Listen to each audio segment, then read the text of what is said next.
Hello hello hello, नमस्कार नमस्कार नमस्कार, good evening everyone, good evening all my Arjunas, good evening. Am I visible, am I audible? क्या मेरे प्यारे प्यारे प्यारे प्यारे जग से न्यारे बच्चों को नजर आ रही है मैम? यस एवरीबॉडी, एक बारी मेरे को बता दो, एक बारी मेरे को बता दो चैट बॉक्स में, कमेंट्स में, am I audible, am I visible, all good? अगर ऑल गुड है तो एक बारी थम्स अप दे देना, ठीक है? क्योंकि तुम्हारे चैट्स बहुत फास्ट जा रहे हैं तो समझ नहीं लगेगा। ऑडियो ठीक है, वीडियो ठीक है तो थम्स अप, ठीक है? बाकी शुरू करते हैं अभी लेक्चर। ऑल गुड, बहुत ही बढ़िया, बहुत ही बढ़िया। तो 2-3 सवाल, पढ़ाई कैसे चल रही है? This is the second week मेरे लिए तो, है ना? सो फर्स्ट वीक में हमारी 2 क्लासेस हुई जिसमें हमने बहुत ही कम बेटा, बहुत ही बहुत बेसिक बातें पढ़ी थी, बहुत शानदार बेटा। कई सारे बच्चे हो सकते हैं कि न्यूली ज्वाइंड हो, कई सारे बच्चे अभी ज्वाइन भी कर रहे हैं, ठीक है? धीरे धीरे जुड़ रहे हैं।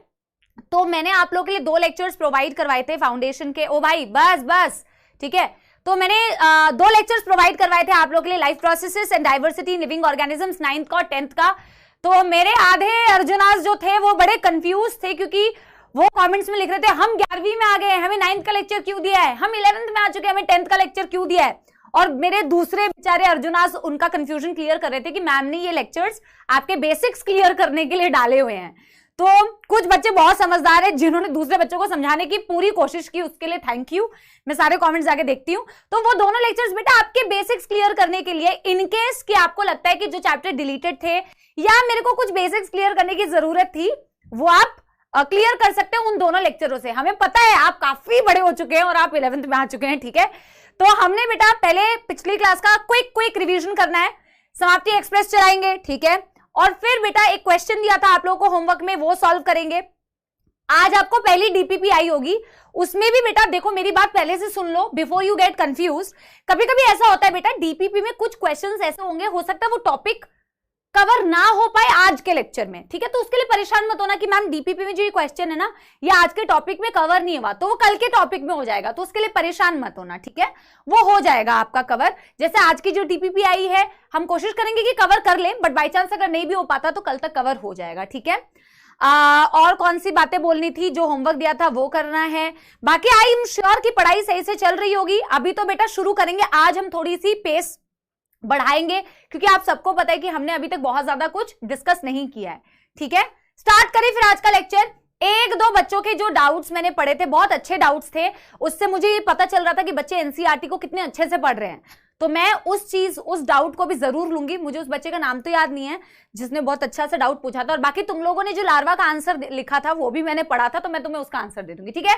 तो मेरे को एक बार सारे बच्चे बताएंगे yes how is the Josh in the chat box to start with the lecture number 3 of Animal Kingdom. The topic will be same, basis of classification. बाकी 1-2 डाउट्स मैं तुम्हारे साथ साथ लेती हुई चलूंगी, लेकिन हमने इस बेसिस ऑफ क्लासिफिकेशन में पिछले दिन बेटा क्या डिस्कस किया था उसको हम फटाफट से एक बारी क्विक रिवीजन करेंगे।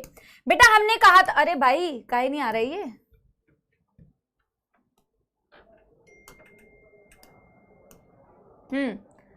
यस, बहुत बढ़िया बहुत बढ़िया। तो यार सुनो मेरी बात, हमने बेटा बेसिस ऑफ क्लासिफिकेशन किया था।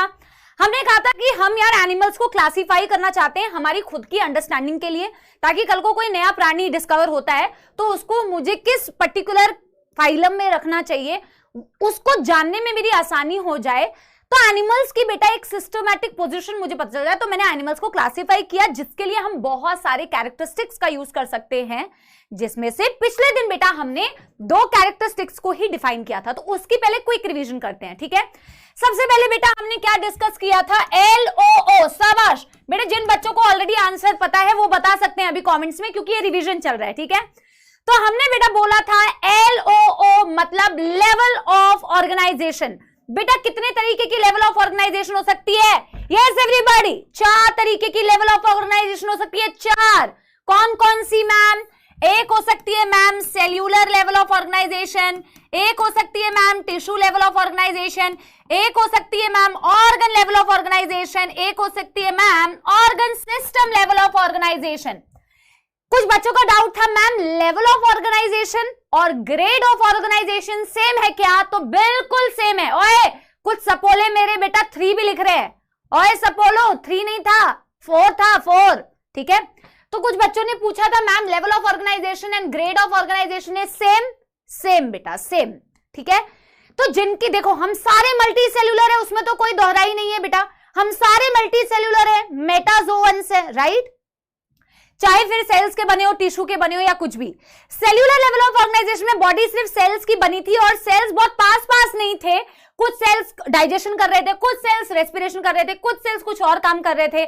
मैंने कहा था एग्जाम्पल याद रखना बहुत ज्यादा जरूरी है, एग्जाम्पल याद रखना बहुत ज्यादा जरूरी है कि कौन से ग्रेड ऑफ ऑर्गेनाइजेशन का या लेवल ऑफ ऑर्गेनाइजेशन का एग्जाम्पल क्या है।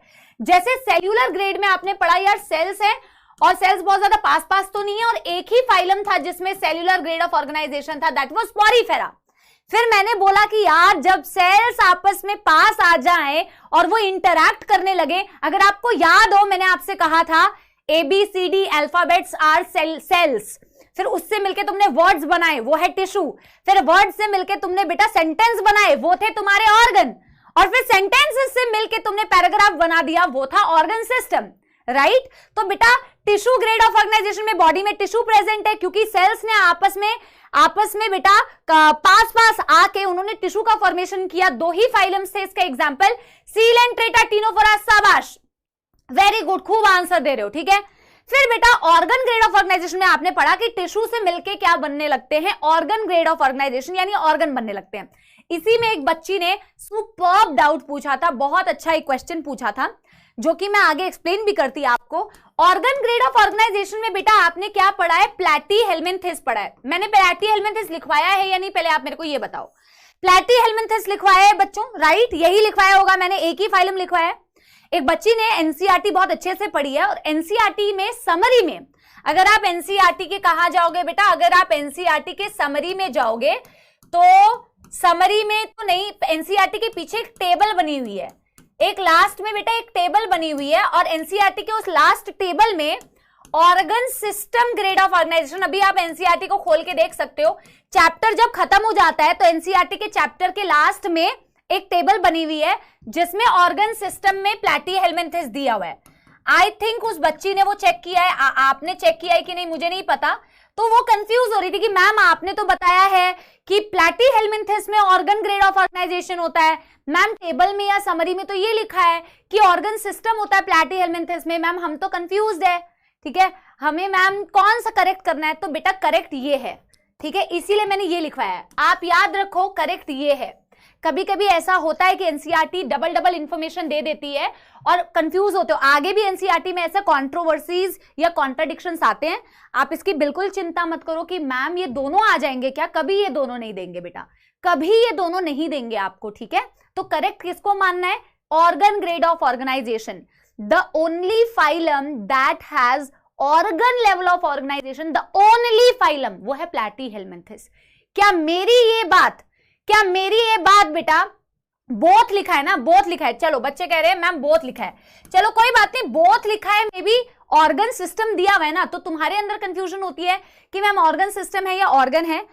हालांकि जब तुम बेटा अपने नोट्स में पढ़ो, अपने चैप्टर के अंदर पढ़ोगे तो प्लैटीहेल्मिन्थेस फाइलम के बारे में जब डिस्क्राइब किया हुआ है ना, अलग अलग से जब फाइलम को डिस्क्राइब किया हुआ है तो वहां पे प्लैटीहेल्मिन्थेस के लिए ऑर्गन लिखा हुआ है, तो कभी कंफ्यूज मत होना, ठीक है ना।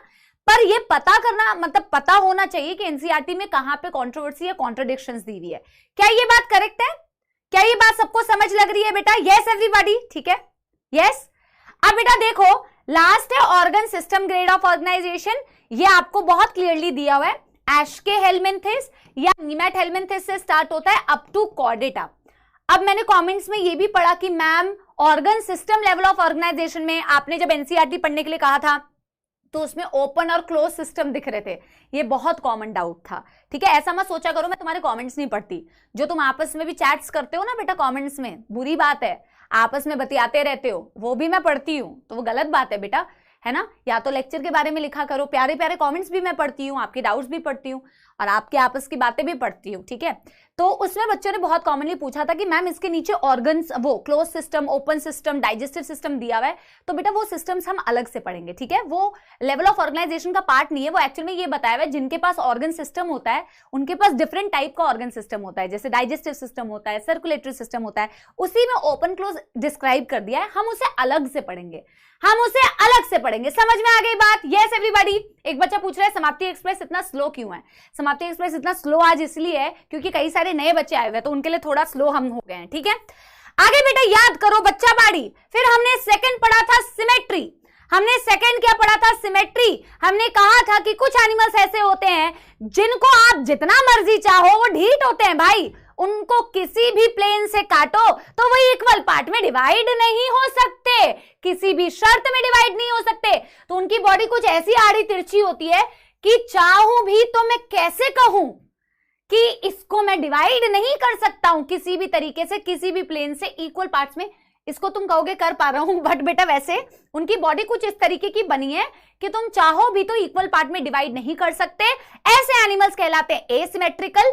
मोस्टली पॉरीफेरा जो होते हैं, या जिनको आप स्पॉन्जेस भी बोलते हैं, पॉरीफेरा का प्यार से नाम होता है स्पॉन्जेस, जैसे मैं तुम्हें प्यार से सपोला बुलाती हूं या मेरे प्यारे प्यारे जग से न्यारे बच्चे बुलाती हूं, वैसे ही पॉरीफेरा को स्पॉन्जेस बोलते हैं। उनकी बॉडी ज्यादातर एसिमेट्रिकल होती है। कुछ बच्चों का ये डाउट था मैम आपने मोस्टली क्यों लिखा है? क्योंकि एनसीईआरटी ने मोस्टली करके लिखा हुआ है, और मोस्टली इसलिए लिखा है क्योंकि कुछ बेटा एक्सेप्शंस है, कुछ पॉरीफेरा सिमेट्रिकल भी होते हैं पर मोस्टली एसिमेट्रिकल होते हैं। एक्सेप्शंस क्या आपके एनसीईआरटी में दिए हैं? नहीं दिए हैं। तो अतिरिक्त ज्ञान पे जाना नहीं है बेटा, बहुत ज्यादा अतिरिक्त ज्ञान पे जाएंगे तो बेटा कंटेंट से डेविएट हो जाएंगे। ठीक है, फिर आपने बेटा सिमेट्रिकल पढ़ा कि यार ऐसा भी हो सकता है कि कुछ एनिमल्स ऐसे हैं जिनकी बॉडी को मैं इक्वल पार्ट्स में डिवाइड कर पा रहा हूं।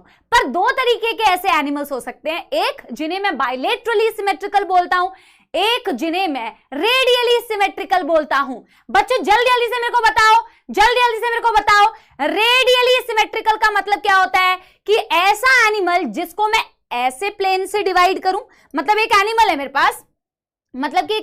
पास, मैं ऐसे काटूं या ऐसे डिवाइड करूं या ऐसे डिवाइड करूं या ऐसे डिवाइड करूं, मैं multiple plane, more than one plane, basically more than one plane, the plane passing through the centre axis of the body, body के सेंटर एक्सिस से अगर मैं किसी प्लेन को पास करती हूं, मोर देन वन प्लेन से अगर मैं उसको इक्वल पार्ट में डिवाइड कर रही हूं, तो वो है रेडियली सिमेट्रिकल एनिमल। राइट बच्चा पार्टी? और अगर मैं बोल रही हूं बायलेटरली सिमेट्रिकल, यानी कि मैं डिवाइड तो कर पा रही हूं इक्वल पार्ट्स में, बट मैं सिर्फ एक प्लेन से डिवाइड कर पा रही हूं। क्या इसमें किसी भी मेरे प्यारे बच्चों को कोई भी दुख दर्द समस्या? यस एवरीबॉडी, कोई दुख दर्द समस्या यहां तक नहीं ना? अब मैंने एग्जाम्पल से आपको बेटा एक पूछा था, इंफॉर्मेशन डाउट पूछा था, मैंने होमवर्क दिया था, है ना? तो रेडियली सिमेट्रिकल में तुमने क्या एग्जाम्पल लिखा था बेटा? रेडियली सिमेट्रिकल में तुमने दो तो भाई बहनों का नाम लिखा था जो ज्यादातर एक ही कैटेगरी में आते हैं, सिलेंट्रेटा और टीनोफोरा तो तुमने लिखा ही था, और साथ के साथ तुमने लिखा था इसमें एकाइनोडर्मेटा का जो एडल्ट होता है वो रेडियली सिमेट्रिकल होता है, और बायलेटरली सिमेट्रिकल में तुमने लिखा था प्लैटीहेल्मिन्थिस से लेके कॉर्डेटा तक, और इसमें तुमने एकाइनोडर्मेटा का लार्वा लिखा हुआ था, जिसके अकॉर्डिंग मैंने तुमसे कहा था कि बेटा ये ध्यान रखना, इसको स्टार मार्क करना, इसको स्टार मार्क करना बेटा। इसके अकॉर्डिंग मैंने क्या कहा था? इसके अकॉर्डिंग मैंने तुम्हें कहा था, अच्छा सुनो, इसके अकॉर्डिंग मैंने तुम्हें कहा था कि यार जो एकाइनोडर्म्स होते हैं उसमें रेडियल सिमेट्री भी दिखती है, उसमें बायलेटरल सिमेट्री भी दिखती है। राइट? उसमें रेडियली सिमेट्रिकल बॉडी भी दिखती है, उसमें बायलेटरल सिमेट्री भी दिखती है। अब फिर मैंने तुमसे पूछा था कि बेटा लार्वा का मतलब पता है क्या होता है? बेटा पहले मेरे को बताओ कि क्या यहां तक कोई प्रॉब्लम, यहां तक कोई डाउट तो नहीं है ना? जो बच्चा सच्ची में जेन्युइनली पढ़ के आया, एक बार मेरे को थम्स अप से बता दो, कोई प्रॉब्लम तो नहीं है यहां तक? ठीक है, अब देखो बेटा लार्वा का क्या मतलब होता है, इसको मैं तुम्हें सबसे आसानी से एक रियल लाइफ एग्जांपल से समझा सकती हूं। अगर तुमने रियल लाइफ में, अपने असल जिंदगी में अपने नेचर को थोड़ा ऑब्जर्व किया होगा ना बेटा, तो तुम्हें ये चीज समझ में आएगी कि लार्वा क्या होते हैं। हालांकि बहुत सही आंसर्स भी बच्चों ने दिए थे। ठीक है, तो लार्वा का सही एग्जांपल मैं तुम्हें दे सकती हूँ। बटरफ्लाई सबने देखा है? तुमने बटरफ्लाई का एक वर्जन देखा है जिसे कैटरपिलर बोलते हैं, जो थोड़ा ऐसा दिखता है। देखो बटरफ्लाई तो इतनी सुंदर सी ऐसी सी दिखती है, ठीक है, बटरफ्लाई तो ऐसी सी दिखती है, बचपन से बनाते आ रहे हो, थोड़ी कलरफुल सी, है ना? बटरफ्लाई ऐसी सी दिखती है, लेकिन बटरफ्लाई का एक लार्वल स्टेज होता है जो कि कहलाता है कैटरपिलर। देखा है ना? तो वो उसका लार्वा है, और उस लार्वा से आगे जाके बटरफ्लाई बनती है। मेरी बात समझ रहे हो? तो this is the larva form, this is the adult form. तुम भी, अब तुम्हारा कोई लार्वल फॉर्म नहीं होता है, तुम हमेशा से ऐसे ही दिखते थे, बस तुम साइज में छोटे थे, शक्ल सूरत तो ऐसी थी ना, 2 हाथ 2 पैर ऐसे थे ना, इनकी तो शक्ल ही एकदम अलग अलग दिख रही होंगी तुम्हें। बटरफ्लाई की शक्ल देख लो और कैटरपिलर की शक्ल देख लो। तुम अपने आप को लार्वा मत बोलना कि मैम हम भी लार्वल स्टेज में थे क्या, नहीं, ठीक है, तुम्हारा कोई लार्वा नहीं था, तुम छोटे फॉर्म में थे, अब साइज में बड़े होते जा रहे हो, ठीक है ना। तो ये है, तुम्हें लार्वा और एडल्ट की डेफिनेशन बिल्कुल भी लिखने की जरूरत नहीं है बेटा, समझने की जरूरत है, ठीक है। तो बस यही है लार्वा। कई सारे बच्चों ने सही आंसर दिया था। तो फ्रॉग में भी कई बच्चे कह रहे हैं, पता नहीं तुमने फ्रॉग को ऑब्जर्व किया है कि नहीं, फ्रॉग में भी एक टैडपोल लार्वा होता है, बिल्कुल मछली जैसा दिखता है। असल में तो सबने फ्रॉग को देखा होगा ना जिंदगी में, किसी ने पैर भी दिया होगा पच करके, कभी गलती से पैर पड़ गया हो तो। लेकिन फ्रॉग का भी जो बेटा, फ्रॉग जिस चीज से बनता है, फ्रॉग का लार्वा कुछ इस तरीके का ब्लैक कलर का होता है, पानी में होता है इस तरीके से, थोड़ा ऐसे ब्राउनिश ब्लैकिश कलर का होता है, दैट इज फ्रॉग का लार्वा, ठीक है। तो anyway that is the larva. तो याद रखना ये बहुत इंपॉर्टेंट है, बहुत बहुत इंपॉर्टेंट है बेटा, कि एकाइनोडर्मेटा फाइलम में दोनों सिमेट्री मिलती है, ये एनसीईआरटी में गिवन है। लार्वा में मिलेगी bilaterally symmetrical body and adult में मिलेगी रेडियली सिमेट्रिकल बॉडी। तो ठोको like in the chat box, ठोको like in the chat box, और हम शुरू करेंगे आज के नए टॉपिक के साथ में, ठीक है। तो आज के नए टॉपिक के स्टार्ट में जो थर्ड बेसिस होने वाला है क्लासिफिकेशन का, दैट इज जॉम लेयर। लेकिन इसको समझाने के लिए हम क्या करते हैं, अलग से पहले एक पीपीटी लेते हैं, ठीक है। अब बेटा मेरे साथ साथ में लिखना चालू करना, ठीक है। आप लोग में से बहुत सारे बच्चे मेरे साथ में अपने नोट्स भी शेयर करते हैं, कभी कभी मेरे को इंस्टाग्राम पे मिल जाता है। हालांकि मैं इतने सारे बच्चों का तो नोट्स खोल के नहीं देख पाती, क्योंकि मेरे साथ बहुत सारे बच्चे कनेक्टेड हैं, बट जितने लोगों का मैं देख पाती हूँ तो मैं देखती हूँ कि बच्चे बहुत प्यारे प्यारे नोट्स बना रहे हैं, अच्छे नोट्स बना रहे हैं, जो जेन्युइनली आपको लास्ट में बेटा जब आप 12th पढ़ लोगे तब आपको काम में आएंगे रिवीजन करने में। तो इट्स अ गुड थिंग, ठीक है। यस, तो जर्म लेयर की बात करेंगे। This is the third basis of classification, ठीक है। यस, ठीक है। अब बेटा देखो, मैं आपसे एक चीज और बात आज बोलना चाह रही थी कि जो आप लोगों के लिए मैं दिल से चाहती हूँ कि आप लोग वो चीज करो, स्पेशली 11th के बच्चे, आप नए नए 11th में आए हो और थोड़ी आपको मोटिवेशन की अगर जरूरत हो, पर्सनली मैं आपको बोलूंगी, मैंने एक अभी आप लोगों को पता होगा हमारे यहाँ से एनडीए की रैंक 1 आई है ना। अनुराग है बच्चे का नाम, Anurag Sangwan, if I am not wrong, ठीक है। और उस बच्चे का आप इंटरव्यू देखोगे बेटा, उससे मुझे बहुत कुछ सीखने को मिला है, तो आपको भी बहुत कुछ सीखने को मिलेगा। ऐसा डिसिप्लिन, ऐसा डेडिकेशन, ऐसी क्लैरिटी अपने दिमाग के अंदर कि उसे जीवन में क्या करना है, उस बच्चे के बेटा शब्दों से, उस बच्चे के बात करने के तरीके से आपको लगेगा कि यार कितनी क्लैरिटी है इस बच्चे के दिमाग के अंदर, इस लड़के के दिमाग के अंदर। तुम्हारी ही ऑलमोस्ट उम्र का है तो तुम बहुत अच्छे से रिलेट कर पाओगे कि ऐसा बनना है यार। सिर्फ रैंक 1 मैं लाना चाहती हूं या लाना चाहता हूं ये नहीं होना चाहिए, वो लाने के लिए मुझे कितनी मेहनत करनी पड़ेगी और मेरे को किस लेवल का डेडिकेशन होना चाहिए, ये उस बच्चे से सीखने लायक है बेटा। तो हमारे लिए सीखने लायक है तो तुम्हारे लिए भी सीखने लायक होगा। फिजिक्स वाला जो हमारा मेन चैनल है बेटा यूट्यूब पर, उस पर उस बच्चे का इंटरव्यू आप जरूर देखिए बेटा, आप जरूर देखिए। आई वॉच द इंटरव्यू, बहुत सही है, ठीक है। बहुत बेटा समझदारी वाली बातें की, और मैं चाहती हूं कि आप में से भी बेटा, आप में से बेटा किसी बच्चे का रैंक 1 का इंटरव्यू ले रहे हो तो वो रैंक 1 इस बैच से आनी चाहिए। उस लेवल का डेडिकेशन अपने अंदर लेके आओ, उस लेवल की मेहनत अपने अंदर लेके आओ। मैं चाहती हूं कि आप में से बेटा, हम इंटरव्यू कर रहे हो उस बच्चे का जो आज से 2 साल के बाद रैंक 1 लेके आएगा, ठीक है। यस, चलो जर्म लेयर की बात करते हैं। तो जर्म लेयर को समझने के लिए बेटा थोड़ी हिस्ट्री में हमें जाना पड़ेगा, ठीक है। थोड़ा सा इसके बैकग्राउंड को समझना पड़ेगा, ठीक है। तो बिल्कुल पेशेंस के साथ में सुनेंगे, मैं आप लोगों के साथ बिल्कुल पेशेंस के साथ में आपको पढ़ाऊंगी, क्योंकि बेटा मुझे जो आपके उससे समझ में आता है कि बेसिक्स में थोड़ी प्रॉब्लम है, तो मुझे बिल्कुल बेटा बेसिक लेवल से आपको समझाने के लिए थोड़ा आपको बताना पड़ेगा इसकी भूमिका। जर्म लेयर, अब बेटा जर्म लेयर से हमें क्या समझना है? वैसे एनसीईआरटी ने तो डायरेक्टली दे दिया है कि 2 तरीके के एनिमल्स होते हैं जर्म लेयर के बेसिस पर, डिप्लोब्लास्टिक एंड ट्रिप्लोब्लास्टिक, ठीक है। Yes, diploblastic and triploblastic. But मेरे को आपको ये समझाना है कि जर्म लेयर होती क्या है। तो जर्म लेयर होती क्या है, इसकी हिस्ट्री को समझने के लिए जरा बैकग्राउंड पे चलते हैं। आप मेरे साथ नोट करते जाना, ठीक है। मेरे साथ आप क्या नोट करते जाना बेटा, हम कैसे पैदा हुए हैं, हम कैसे पैदा हुए हैं का मतलब हम बने कैसे, एक बच्चा बनता कैसे है। आप 12th क्लास में जब जाएंगे, आप 12th क्लास में जब जाएंगे तो बेटा सीक्वेंस आप कुछ भी रख सकते हो, बॉडी प्लान पहले लिख लो या ये लिख लो, फिर आप सर्कुलेटरी सिस्टम लिख लो, कोई दिक्कत नहीं है, ठीक है। एक एक करके सारे बेसिस को हम क्लियर करेंगे, प्रॉमिस, वेरी गुड, ठीक है। तो बेटा अगर आप देखो, अगर आप थोड़े बैकग्राउंड पे जाओ कि एक बच्चा कैसे बनता है, बच्चा कैसे बनता है बेटा, अगर आप थोड़ी उसकी हिस्ट्री पे जाओ तो आपको ये पता होगा कि एक बेटा ऐसे करके स्पर्म होता है, राइट, एक स्पर्म होता होगा, राइट, और स्पर्म जाके बेटा आपके फीमेल के एग को या ओवम को फ्यूज करता होगा, यानी कि दोनों में फर्टिलाइजेशन होता होगा, है ना, फ्यूजन ऑफ स्पर्म एंड ओवा। ये बहुत सारे बच्चों ने सही बताया कि यार एक स्पर्म है और ये ओवा है या ओवम है फीमेल का। जब दोनों में बेटा कांटेक्ट होता है, दोनों में फ्यूजन होता है, तो क्या बनता है बेटा, क्या बनता है बेटा, जाइगोट बनता है। एक ऐसा सेल बनता है, सिंगल सेल, जिसे मैं क्या बोलती हूं, जाइगोट बोलती हूं।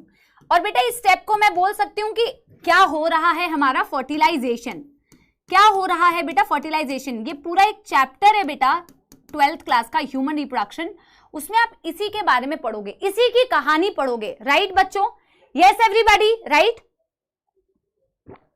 अब बेटा जब आप मम्मी के यूट्रस के अंदर थे, आप जब मम्मी के बॉडी के अंदर ग्रो कर रहे थे, तो जाइगोट से ही अल्टीमेटली हम बनते हैं, जाइगोट से ही अल्टीमेटली हम बनते हैं। देखो इसकी पूरी डिटेल्ड कहानी तो आपको 12th में पढ़नी है, लेकिन 11th में ये जर्म लेयर समझाने के लिए मुझे इसकी 1% कहानी आपको बताना पड़ेगा, ठीक है। तो 1% कहानी बताने के लिए आप ऐसे समझ सकते हैं बेटा कि जब जाइगोट बनता है ना, जाइगोट तो एक सिंगल सेल है, इससे आगे जाके तुम बनने वाले हो, मैं बनने वाली हूं, या हम सब इसी तरीके से बनते हैं। इस सिंगल सेल से कैसे बेटा पूरा का पूरा बेबी बनता है, तो होता यह है बेटा कि ये जाइगोट डिवाइड करता है। क्या करता है बेटा, ये सिंगल सेल जो है ना, ये डिवाइड करता है। ये तो एक सेल है, ये सिंगल सेल है, राइट। अब ये डिवाइड करता है, आपको ये सारा नोट करना है बेटा, ठीक है, आप नोट करिए, नहीं तो आप भूल जाएंगे, ठीक है। तो ये सिंगल सेल बेटा ऐसे डिवाइड करेगा, तो पहले ऐसे 2 सेल स्टेज बन रहा है, मतलब 2 सेल्स बने, एक सेल डिवाइड किया तो 2 सेल्स बने, फिर 2 सेल्स फिर से डिवाइड करेंगे तो क्या बनेगा बेटा, क्या बनेगा, 4 सेल्स बनते हैं। 2 से क्या बने बेटा, 2 से 4, 1 2 का 4, 4 2 का 1, ठीक है, 4 2 का 1 नहीं होगा, 1 2 का 4 ही हो रहा है, ठीक है, 1 2 का 4 तो हो रहा है। तो 1 से 2 बने, 2 से बेटा क्या, 4। मेरे कहने का ये मतलब है बेटा, सुनना मेरी बात ध्यान से, मेरे कहने का ये मतलब है बेटा कि आपका जो स्पर्म था, ओवम था, उसमें फर्टिलाइजेशन होने के बाद जाइगोट नाम का एक स्ट्रक्चर बनता है, और जाइगोट बेटा आगे जाके डिवाइड करता रहता है। वो डिवाइड करके पहले 2 सेल्स बना रहा है, फिर 2 सेल्स बनाने के बाद 4 सेल्स बना रहा है, फिर बेटा 4 सेल्स बनाने के बाद 8 सेल्स बना रहा है, फिर 8 से बेटा 16 सेल्स बना रहा है। ये डिवाइड करता जाता है, करता जाता है, करता जाता है, लेकिन मेरे को डिवाइड करने के बाद एक पर्टिकुलर स्टेज का नाम बताना है। जैसे इस स्टेज का नाम क्या है, जाइगोट। मेरे को तुम्हें उस स्टेज का नाम बताना है जिस स्टेज में मैं तुम्हें ये समझाऊंगी, जर्म लेयर। समझ रहे हो मेरे बात, ठीक है। तो मैं बोल रही हूं ये कंटिन्यू कर रहा है, continue to divide, continue to divide,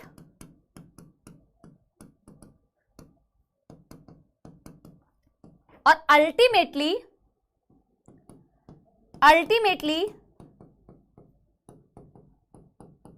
a stage called gastrula is formed. A stage called gastrula is formed where germ layers are seen. Germ layers are seen. अब मैं समझाऊंगी आपको, एक वीडियो भी दिखाऊंगी, एक एनिमेशन भी दिखाऊंगी, ठीक है। हाँ, कई सारे बच्चे बीच के स्टेजेस के भी नाम बता रहे हैं, ब्लास्ट्यूला, ब्लास्टोसिस्ट, वेरी गुड, आप लोगों को नाम पता है, बहुत अच्छी बात है। पर अभी मेरे को देखो, नाम तो तुम्हें गैस्ट्रुला की भी याद रखने की जरूरत नहीं है। क्या तुम्हें याद रखना है, सिर्फ जर्म लेयर, जो मैं आगे बताऊंगी। पर बेटा जर्म लेयर को रटने से अच्छा है कि उसका कॉन्सेप्ट समझो। तो उसका कॉन्सेप्ट समझाने के लिए मैं आपको ये बता रही हूँ।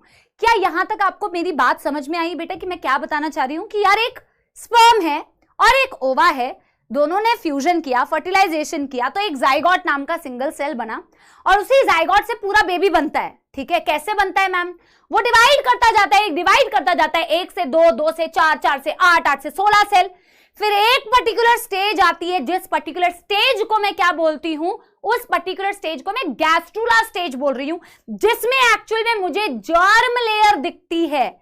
जर्म को जर्म क्यों बोलते हैं? ये जर्मिनेशन, जीवन, वहां से कुछ बनेगा, ठीक है, वहां से सारे बॉडी पार्ट्स बनेंगे।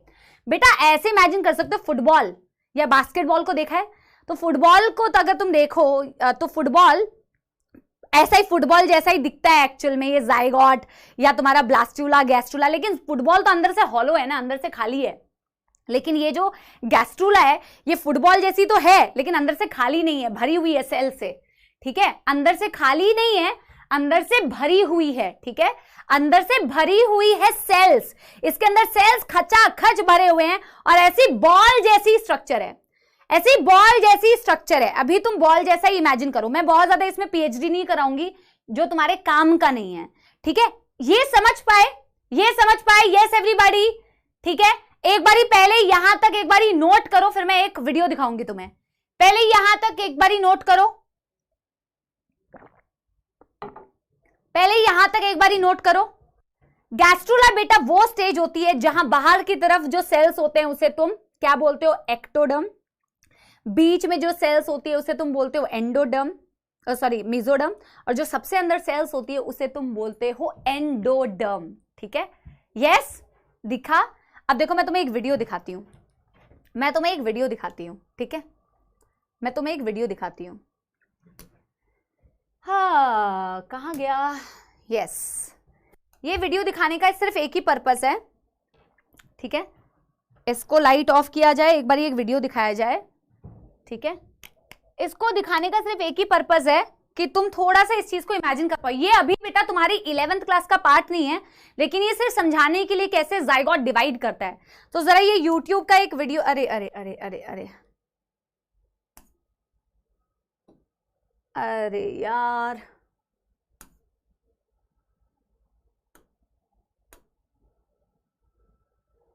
ये यही होता है। अब इसका प्रीवियस वीडियो कैसे हो सकता है भैया? हाँ ये रहा ना। अब देखो बेटा इसको जरा देखो, ऐड चल गई थी, आई एम सो सॉरी, ठीक है, एक बार इसको जरा देखो बेटा, ये बच्चा कैसे बना। देखो ये जाइगोट बनते हुए दिखा रही है, ये स्पर्म्स है बेटा, ठीक है, ये स्पर्म्स है बेटा, राइट, और ये स्पर्म्स जाके कैसे एग को फ्यूज करेंगे, फर्टिलाइजेशन होगा, फर्टिलाइजेशन होगा तो क्या बनेगा? एक जाइगोट बनेगा, ठीक है, फर्टिलाइजेशन होगा तो एक जाइगोट बनेगा, राइट। इसको जरा देखना, ये बेटा देखो स्पर्म ने एग को फ्यूज किया और फ्यूज करने के बाद उससे एक जाइगोट बनेगा जिससे बेबी बनेगा आगे, ठीक है। ये कहां पे फ्यूजन हो रही है, ये फीमेल रिप्रोडक्टिव सिस्टम को दिखाया हुआ है, तुम्हारे काम का नहीं है बेसिकली, अभी तुम्हारे काम का नहीं है। अभी तुम्हें ये समझाने की कोशिश कर रही हूं कि ये देखो सेल डिवाइड कर रहा है, जाइगोट है, जाइगोट डिवाइड करके पहले 2 सेल बनाएगा, फिर 2 सेल से, ये जाइगोट है, जाइगोट डिवाइड करेगा तो क्या बनेगा? 2 सेल बनेगा, फिर 2 सेल से क्या बनेगा? 4 सेल बनेगा, फिर 4 सेल से क्या बनेगा? 8 सेल बनेगा। इस तरीके से बेटा डिवाइड करते करते अल्टीमेटली वो स्टेज तुम्हें दिखेगी जिसे आप गैस्ट्रुला बोलते हो। अरे यार कितना स्लो डिवाइड कर रहे हो भाई, डिवाइड करो, डिवाइड ही नहीं कर रहा है। देखो 2 सेल बना, अभी देखो 2 सेल से 4 सेल बनेगा, जरा देखो, देखो 2 सेल से 4 सेल बना, देखो 4 सेल बना, 4 से बेटा 8 सेल बनेगा, जरा देखो 8 सेल बना, राइट, 8 सेल बना, राइट, राइट। अब बेटा अल्टीमेटली ये देख रहे हो, ये बॉल जैसा एक स्ट्रक्चर, इसे तुम, ये भी एक स्टेज का नाम है जो तुम्हारे अभी काम का नहीं है।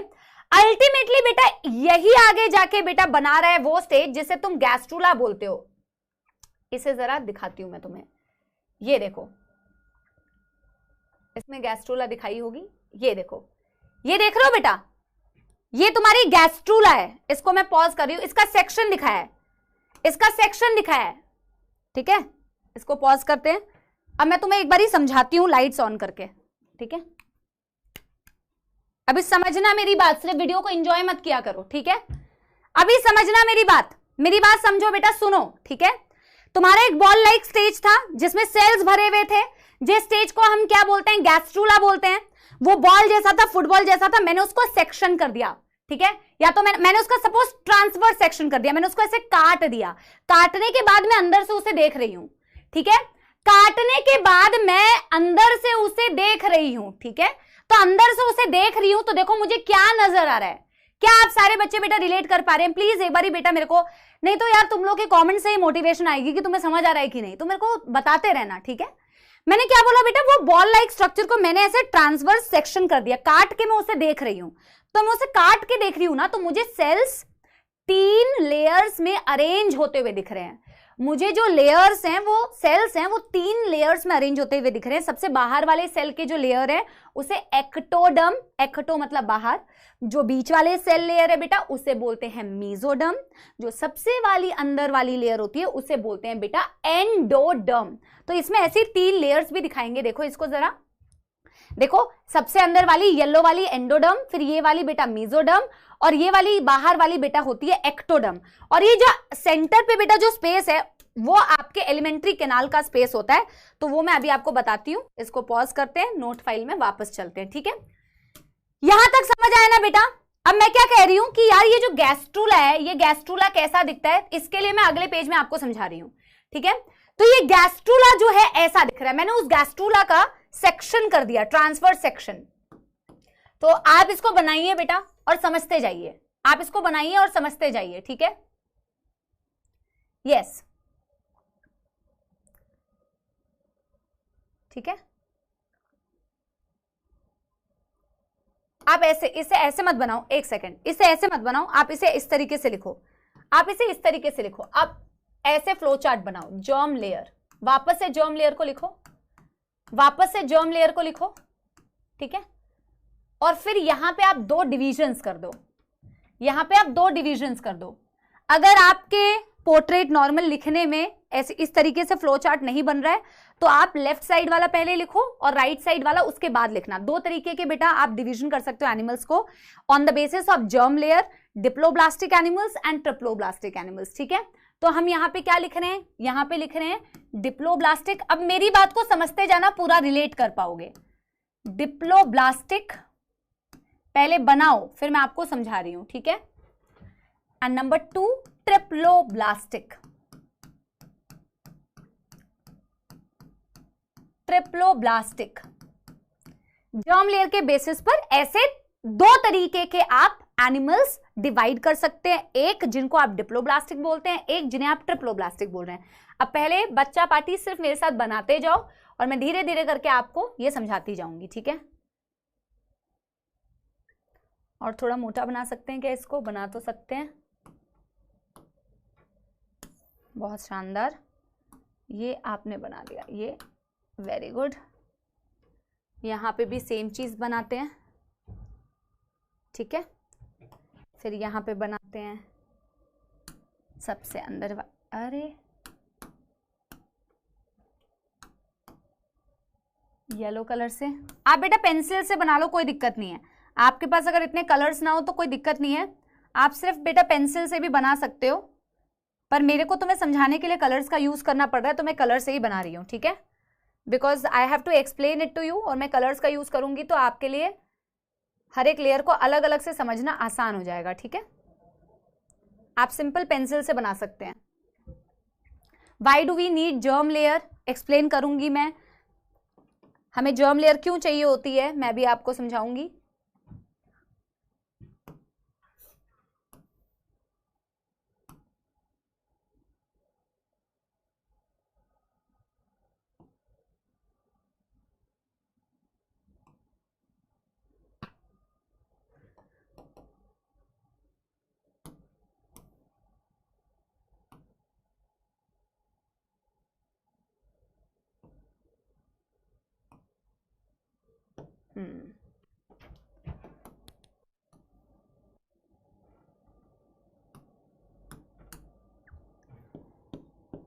TS यानी कि ट्रांसवर्स सेक्शन ऑफ गैस्ट्रूला, ठीक है, ट्रांसवर्स सेक्शन ऑफ गैस्ट्रूला,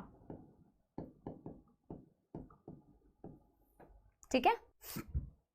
अभी बेटा सुनना मेरी बात, ठीक है। मैंने बोला जर्म लेयर के बेसिस पर आप दो प्रकार के एनिमल्स क्लासिफाई कर सकते हो। कुछ एनिमल जिन्हें आप डिप्लोब्लास्टिक बोल रहे हो बेटा, कुछ एनिमल जिन्हें आप ट्रिप्लोब्लास्टिक बोल रहे हो। तो एक चीज तुम्हें क्या इसके नाम से समझ में आ रही है? डिप्लो का मतलब दो, ट्रिप्लो का मतलब तीन। क्या इसके नाम से समझ आ रहा है कुछ? डिप्लो का मतलब दो, ट्रिप्लो का मतलब तीन। जर्म लेयर है क्या? सेल्स ही है बेटा, है क्या? सेल्स ही हैं। अभी मैंने क्या बोला था कि जाइगोट से अल्टीमेटली जाके एक स्टेज बनती है जिसे बोलते हो गैस्ट्रूला। क्या बोलते हो? गैस्ट्रूला। अब देखो गैस्ट्रूला की शक्ल कैसी होगी? अगर डिप्लोब्लास्टिक एनिमल हो तो ऐसा, अगर ट्रिप्लोब्लास्टिक एनिमल हो ऐसा। गैस्ट्रूला जिसमें जर्म लेयर दिखती है, अगर डिप्लोब्लास्टिक एनिमल हो तो उसकी शक्ल कैसी दिखेगी? ऐसी। अगर बेटा ट्रिप्लोब्लास्टिक एनिमल हो तो वो कैसी दिखेगी? ऐसी। जर्म लेयर है क्या मैम? क्या काम है भाई? इनमें जो सेल्स होते हैं वही तो आपके सारे बॉडी पार्ट्स को बनाते हैं। एक्टोडर्म से आपके कुछ बॉडी पार्ट्स बनते हैं, मीजोडर्म के सेल से कुछ बॉडी पार्ट बनते हैं, एंडोडर्म के सेल से कुछ बॉडी पार्ट बनते हैं। यही तो जर्म लेयर है, यही तो जन्म देगी सारे बॉडी पार्ट्स को। तो अगर मैं डिप्लोब्लास्टिक एनिमल्स बोलती हूं तो उसके पास डिप्लो का मतलब सिर्फ दो जर्म लेयर होती है, उसके पास सिर्फ दो जर्म लेयर होती है। ये मैंने जो व्हाइट कलर से बनाई ये एक्चुअल में सेल्स हैं। तो जो बाहर की तरफ सेल का लेयर आपको दिख रहा है इसको आप क्या बोलते हैं? एक्टोडर्म। और जो बेटा आपको अंदर की तरफ लेयर दिख रही है इसे आप क्या बोल रहे हो? एंडोडर्म। है क्या ये ectoderm endoderm? These are germ layers, these are germ layers. Germ क्यों बोला? क्योंकि इनसे आगे जाके बॉडी के कोई ना कोई पार्ट्स बनेंगे। जैसे अगर मैं अपनी बात करूं, हमारी बात करूं, तो हमारा हार्ट किस लेयर से बनता है? मीजोडर्म के सेल से बनता है। अगर हमारे नर्वस सिस्टम की बात करूं तो वो किसके सेल से बनता है? एक्टोडर्म के सेल से बनता है। अगर मैं हमारे एलिमेंट्री कैनाल की बात करूं तो वो किस सेल की लेयर से बनता है? एंडोडर्म से बनता है। तो अल्टीमेटली जो हम बेटा ऐसे दिख जाते हैं, हमारे जो सारे ऑर्गन्स बनते हैं वो इन्हीं जर्म लेयर से बनते हैं बेटा, वो इन्हीं जर्म लेयर से बनते हैं। मेरी बात समझ पा रहे हो बेटा? So why I am saying Diplo. Diplo का मतलब होता है, डिप्लो का मतलब होता है टू। ऐसे एनिमल जिसके एम्ब्रियोनिक स्टेज में, एम्ब्रियो मतलब जो मम्मी के यूट्रस के अंदर है, एम्ब्रियोनिक लाइफ में गैस्ट्रूला का जब मैं सेक्शन करके देखती हूं, ट्रांसफर सेक्शन करके देखती हूं, तो उसके पास सिर्फ दो जर्म लेयर मेरे को नजर आ रही है। बाहर जो सेल की लेयर है उसे हम बोलते हैं एक्टोडर्म, अंदर जो सेल की लेयर है उसे हम बोलते हैं एंडोडर्म। लेकिन ट्रिप्लो का क्या मतलब है बच्चों? ट्रिप्लो का मतलब होता है थ्री। ट्रिप्लो का मतलब होता है थ्री। हमारे अंदर ऐसा होता है, अगर मैं अपनी गैस्ट्रूला देखूं, कॉर्डेट्स की गैस्ट्रूला स्टेज का ट्रांसफर सेक्शन करूं, तो हमारे अंदर तीन जर्म लेयर दिखती है बेटा। ऑफ कोर्स बाहर वाली को हम एक्टोडर्म बोल रहे हैं, ऑफ कोर्स सबसे अंदर वाली को हम एंडोडर्म बोल रहे हैं, लेकिन हमारी जो बीच वाली लेयर होती है उसे मीजोडर्म बोलते हैं। यानी कि ऐसे एनिमल्स जो बेटा डिप्लोब्लास्टिक के एग्जाम्पल में आएंगे, उनके गैस्ट्रूला स्टेज में देखो, चाहे कोई भी एनिमल हो उसमें गैस्ट्रूला बन रहा है, ठीक है। सिलेंट्रेटा हो गया, प्लैटीहेलमिन्थस हो गया, एनेलिडा हो गया, आर्थ्रोपोडा हो गया, या कॉर्डेट्स हो गए, सब में बेटा स्पर्म है, स्पर्म है, ओवा है, फ्यूज कर रहा है तो जाइगोट बन रहा है, फिर क्लीवेज ऐसे डिवाइड कर रहा है। लेकिन सब में एक्टोडर्म, एंडोडर्म, मीजोडर्म तीनों लेयर नहीं होती है। किसी किसी में एक्टोडर्म, एंडोडर्म सिर्फ दो जर्म लेयर होती है, किसी किसी में एक्टोडर्म, एंडोडर्म, मीजोडर्म तीनों लेयर्स होती है। जैसे कि ये जिन एनिमल्स में ये तीनों जर्म लेयर बनेगी, तीन सेल्स की लेयर होगी, बाहर की तरफ एक्टोडर्म, बीच में मीजोडर्म, अंदर पे एंडोडर्म, वो एनिमल्स कहलाएंगे ट्रिप्लोब्लास्टिक एनिमल्स। और ऐसे एनिमल्स बेटा जिनकी बॉडी में बाहर की तरफ एक्टोडर्म और अंदर की तरफ एंडोडर्म बट मीजोडर्म नहीं है, वो एनिमल्स कहलाएंगे डिप्लोब्लास्टिक एनिमल्स। मेरे को बेटा एक बारी कमेंट्स में बता दो, मेरे को एक बारी कमेंट्स, मीजोग्लिया में समझा रही हूं बेटा, धीरे धीरे करके समझाएंगे ना। मेरे को एक बारी बेटा कमेंट्स में बता दो, क्या यहां तक समझ में आ गया तो एक बारी थम्स अप दे दो। एक बारी मेरे को बेटा बता दो, यहां तक अगर समझ आ गया तो एक बारी बेटा थम्स अप दे दो। जल्दी जल्दी जल्दी जल्दी जल्दी जल्दी जल्दी जल्दी जल्दी जल्दी। यस, इसको बनाओ भी बेटा साथ के साथ, फिर मैं आपको बताऊंगी भी एग्जाम्पल्स किसके क्या हैं, ठीक है? पक्की बात बेटा, पक्की बात, पक्की बात समझ में आ रहा है सभी को? Yes yes. जर्म लेयर क्या है तो एक बारी मेरे को कमेंट्स में आंसर दे दो, मेरे को एक बारी कमेंट्स में आंसर दे दो। यस, कमेंट्स में एक बारी मेरे को आंसर दे दो। फिर क्या है जर्म लेयर, क्या होती है, इससे क्या बनता है? जल्दी जल्दी एक बारी कमेंट्स में आंसर दे दो। What is a germ layer, what is ectoderm, endoderm, mesoderm का काम, व्हाट इज देयर फंक्शन। मैं साइड में होगी हूं ताकि आप लोग नोट कर पाओ, ठीक है? इनका काम क्या है, इनका काम क्या है? अरे मैं साइड में होगी हूं ताकि तुम लोग नोट कर सको बेटा, मैं साइड में ही खड़ी हूं, ठीक है? Body, yes ma'am, body parts बनाती है जिससे बॉडी के डिफरेंट डिफरेंट पार्ट्स बनते हैं। शाबाश बच्चों। बेटा आप लोग अगर कोई जेन्युइन बच्चा है, आप चैट्स ऑफ करके पढ़ सकते हो बेटा, आपको चैट्स ऑन नहीं रखने हैं। जो बच्चा जो भी स्पैम करता है मैं उसको इग्नोर करती हूँ, आप भी उसको इग्नोर करिए, ठीक है? आप उस चीज पे ध्यान मत दीजिए। भैया एक पानी लेके आके दे देना। तो आप लोग बेटा उस पर ध्यान मत दो, आप लोग सिर्फ पढ़ाई पे ध्यान दो, ठीक है? जिनको नहीं पढ़ना है बेटा वो नहीं पढ़ेंगे, आप लोग उन पे ध्यान मत दो, उनको रिप्लाई मत करो, ठीक है? To make the body parts, very good. मैं इसके बारे में यहाँ पे आगे लिख भी दूंगी बेटा। यहां तक तो समझ आ गया। अब कुछ बच्चे पूछ रहे हैं कि मैम एनसीईआरटी में एक वर्ड दिया हुआ है मीजोग्लिया, लेकिन मीजोग्लिया को समझाने के लिए पहले आप मुझे एक दो चीजों का आंसर दीजिए। आप मुझे यह आंसर दीजिए कि एक्टोडर्म, मेरे को सिर्फ यस या नो में आंसर चाहिए, ठीक है? यस लिख रहे हो तो वाई लिख देना, नो लिख रहे हो तो एन लिख देना। मुझे पहले एक आंसर दो। मुझे ये बताओ कि जो एक्टोडर्म है, चाहे वो डिप्लो की हो चाहे वो डिप्लोब्लास्टिक एनिमल्स की हो, जो एक्टोडर्म होती है क्या वो सेल्स की बनी है? क्या वो सेल्स की बनी है? और अगर मैं पूछूं कि एंडोडर्म क्या वो सेल्स की बनी है, या फिर मैं आपको बोलूं मीजोडर्म क्या वो सेल्स की बनी है? यस या नो, वाई या एन, क्या ये सेल्स ही हैं? बेटा आपका कोई भी बॉडी पार्ट हो, हार्ट हो, आपका लिवर हो, आपका किडनी हो, आपका ब्रेन हो, आपका नर्वस सिस्टम हो, है वो इन्हीं लेयर से कहीं ना कहीं बना है। नर्वस सिस्टम तुम्हारा एक्टोडर्म की सेल से बना है, आपका दिल जो है, हार्ट जो है मीजोडर्म की सेल से बना है, आपका जो एलिमेंट्री कैनाल है वो एंडोडर्म की सेल से बना है, ठीक है? सेल्स ही है ना, वेरी गुड, शाबाश मैम। सेल्यूलर है, सेल्स का है, तभी तो ये आगे जाके बॉडी पार्ट्स को बना रहा है, तभी तो ये आगे जाके बॉडी पार्ट्स बना रहा है। यस राइट, आगे जाके बॉडी पार्ट्स बना रहा है मैम, सेल्स है। लेकिन बेटा जो डिप्लोब्लास्टिक एनिमल्स होते हैं, जो क्या होते हैं, डिप्लो में बेटा एक non cellular layer, diploblastic animals के केस में, अब जो मैं ग्रीन कलर से बनाने जा रही हूं, डिप्लोब्लास्टिक जो एनिमल्स होते हैं उनके केस में एक, अरे यार, डिप्लोब्लास्टिक एनिमल्स के केस में, अभी आप देखना क्या समझा रही हूं मैं।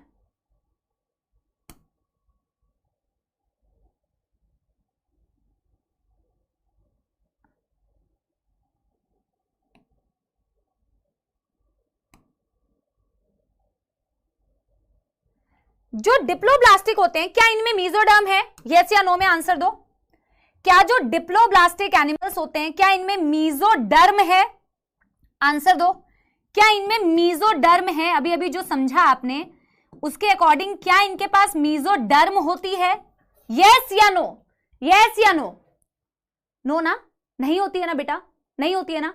लेकिन इनमें एक्टोडर्म और एंडोडर्म के बीच में एक लेयर होती है जिसे बोला जाता है मीजोग्लिया। बेटा मीजोग्लिया और मीजोडर्म अलग अलग चीजें हैं, मीजोडर्म और मीजोग्लिया अलग अलग चीजें हैं।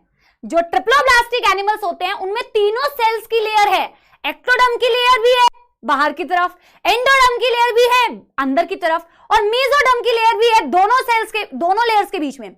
लेकिन डिप्लोब्लास्टिक एनिमल्स में सेल्स की बनी हुई सिर्फ एक्टोडर्म और एंडोडर्म, लेकिन बीच में एक लेयर है दोनों को सपोर्ट देने के लिए, वो लेयर नॉन सेल्यूलर है। वो लेयर नॉन सेल्यूलर है, मतलब वो सेल्स की नहीं बनी है बेटा, वो नॉन सेल्यूलर लेयर है, वो सिर्फ सपोर्ट के लिए प्रेजेंट है, जिसे मीजोग्लिया बोला जाता है। So this is non cellular layer, this is non cellular layer. अब मैं इसकी डेफिनेशन अगले पेज में लिखने वाली हूं विद एग्जांपल्स। मैं डेफिनेशन अगले पेज में लिखने वाली हूं विद एग्जांपल्स। क्या मैं बेटा अगले पेज में बढ़ के आप इसी फ्लो चार्ट को कंटिन्यू कर सकते हो बेटा। अगर आपने इसी तरीके से फ्लो चार्ट में लिखा है तो मैं ट्रिप्लोब्लास्टिक की डेफिनेशन इसके नीचे आप लिख सकते हो, डिप्लोब्लास्टिक की डेफिनेशन इसके नीचे लिख सकते हो। क्या आगे बढ़े? मीजोग्लिया बेटा कुछ शुगर, कुछ प्रोटीन्स, इस तरीके की लेयर होती है, सेल्स की नहीं बनी होती है, ठीक है। और उसका कॉम्पोजिशन क्या होता है ना, वो एनसीईआरटी में दिया नहीं है, बस आप ये याद रखो ये सेल्स की नहीं बनी है, ठीक है। यस, ठीक। अगले पेज में करें, अगले पेज में करें। यस, यहां पे लेबलिंग, अच्छा मेसोडर्म की लेबलिंग यहां पे, ठीक है, ठीक है, पिंक वाली है ना मेसोडर्म, कोई दिक्कत नहीं है अभी, ठीक है। चलो अगले पेज में इसकी डेफिनेशन लिख रही हूं बच्चों, अगले पेज में इसकी डेफिनेशन लिख रही हूं, ठीक है। तो मेरे साथ साथ में बेटा डेफिनेशन लिख लेंगे। डिप्लोब्लास्टिक का मैम ने क्या मतलब बताया? Animals in which only two germ layers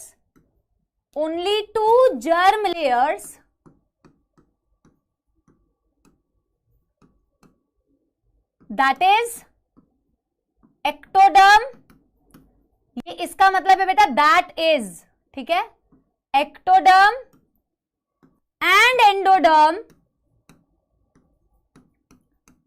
is present,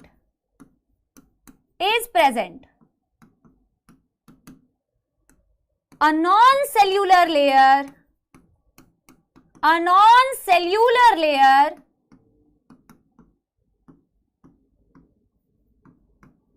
called mesoglea may be present, may be नहीं, is present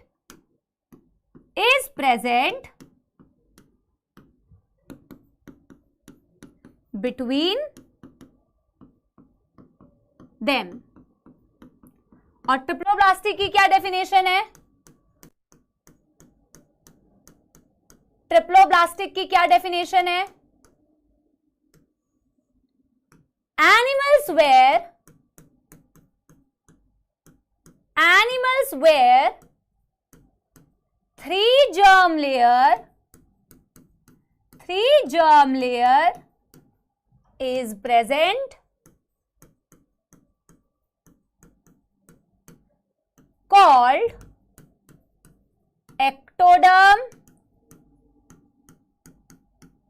endoderm and mesoderm। Clear है?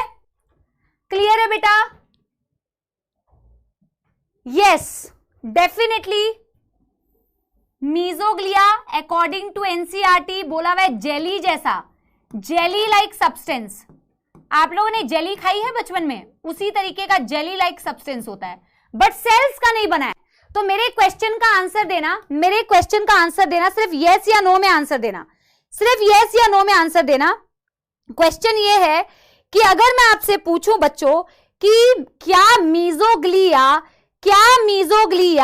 आगे जाके कोई जर्म लेयर का फॉर्मेशन करेगी क्या?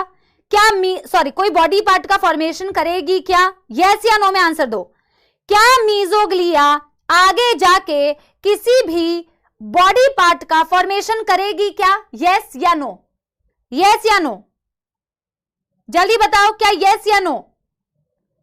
क्यों नहीं कर सकती? क्यों नहीं कर सकती बेटा किसी भी बॉडी पार्ट का फॉर्मेशन? क्यों नहीं कर सकती किसी भी बॉडी पार्ट का फॉर्मेशन? क्योंकि भैया वो सेल्स की बनी ही नहीं है। जो चीज सेल की बनी ही नहीं है वो आगे जाके किसी बॉडी पार्ट का फॉर्मेशन नहीं कर सकती। क्या मैं क्लियर हूं? क्या मैं इस बात पे क्लियर हूं? शाबाश बेटा, बहुत सही आंसर दे रहे हो, बिल्कुल सही बेटा। देखो जो पढ़ाई करेगा वो ऐसे आंसर तो देगा, शाबाश, वेरी गुड। भाई जर्म लेयर ही वो होते हैं जिनसे आगे जाके बॉडी पार्ट बनेगा, चाहे फिर वो डिप्लोब्लास्टिक का एक्टोडर्म एंडोडर्म हो, चाहे फिर वो ट्रिप्लोब्लास्टिक एनिमल का एक्टोडर्म, एंडोडर्म, मेसोडर्म हो, मीजोग्लिया सेल्स की बनी ही नहीं है तो वो आगे जाके किसी बॉडी पार्ट का फॉर्मेशन नहीं कर सकती। इसकी सिंपल परिभाषा बेटा यही है that diploblastic animals mean animals where 2 germ layer is seen, ectoderm and endoderm, and triploblastic animals means where 3 germ layer is seen, ectoderm, endoderm and mesoderm. But in case of the diploblastic animal, a non-cellular jelly-like something is present between ectoderm and endoderm. That layer is called as mesoglea. शाबाश बच्चों, very very good. लेकिन अब सबसे important आता है कि ma'am इसके example क्या हैं। तो बेटा पॉरीफेरा को किसी भी कैटेगरी में इंक्लूड नहीं करते हैं। एनसीईआरटी ने बहुत क्लियरली लिखा है सीलेंट्रेटा एंड टीनोफोरा, ये हो गए आपके डिप्लोब्लास्टिक फाइलम। और ट्रिप्लोब्लास्टिक में आ गए बेटा प्लैटीहेल्मिन्थिस से लेके अप टू कॉर्डेटा, प्लैटीहेल्मिन्थिस से लेके कॉर्डेट अप टू कॉर्डेटा। तो मेरे क्वेश्चन का आंसर देना जो मैं अगले पेज में पूछूंगी। वेरी गुड बेटा, वेरी वेरी गुड। और मैं एक नोट डाल के वो पॉइंट लिखवा दे रही हूं। क्या पॉइंट लिखवाएंगी मैम? नोट डाल के, मैम नोट डाल के लिखवाएंगी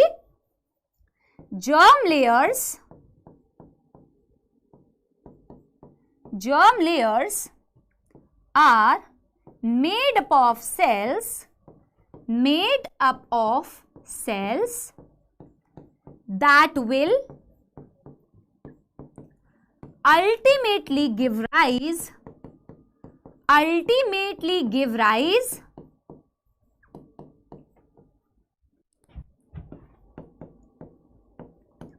to different body parts। अगर मैं तुमसे एक चीज पूछूं, क्या अभी तुम्हारे अंदर जर्म लेयर दिख रही है? क्या अभी तुम्हारे अंदर जर्म लेयर दिख रही है? यस और नो? बेटा पोल एक्चुअली सबके पास जाता नहीं है, इसीलिए क्योंकि बेटा उसके पास ऐसा है ही नहीं। ठीक है बेटा, शोभित कह रहे हैं कि मैम मीजोग्लिया का कोई बॉडी पार्ट में फॉर्मेशन में कोई काम नहीं है तो ये प्रेजेंट क्यों है? बेटा this is just for the support. ठीक है, मैंने पूछा क्या था क्वेश्चन? मैं तुम्हारे क्वेश्चन में गुम हो गई, मैंने पूछा क्या था? अच्छा, कि हमारे पास अभी जर्म लेयर दिखती है कि नहीं। मैं तुम्हारे क्वेश्चन में एक्चुअली कंफ्यूज हो गई। हाँ, कि हमारे पास अभी कोई जर्म लेयर दिखती है क्या? हमारी अभी थोड़ी दिखती है बेटा, अभी तो उसने सारे बॉडी पार्ट्स को बना लिया। यानी तुम कॉन्सेप्ट समझ गए ना, बेटा, राइट? कि किसी ने जाके कुछ बॉडी पार्ट बना दिया, किसी ने जाके कुछ बॉडी पार्ट बना दिया, किसी ने जाके कुछ बॉडी पार्ट बना दिया, है ना? अभी थोड़ी दिख रही है। हमारी एम्ब्रियो, जब हम मदर के यूट्रस के अंदर थे, उस टाइम पे एक कोई स्टेज थी जिसमें ये जर्म लेयर दिखते थे। राइट? ठीक है, तो आगे बढ़े। यहां तक लिख लिया है सभी लोगों ने? यस एवरीबॉडी, जल्दी से बताएंगे। Yes everybody. मैम कभी कभी गजनी बन जाती है। ठीक है, डन हो गया बच्चों, डन।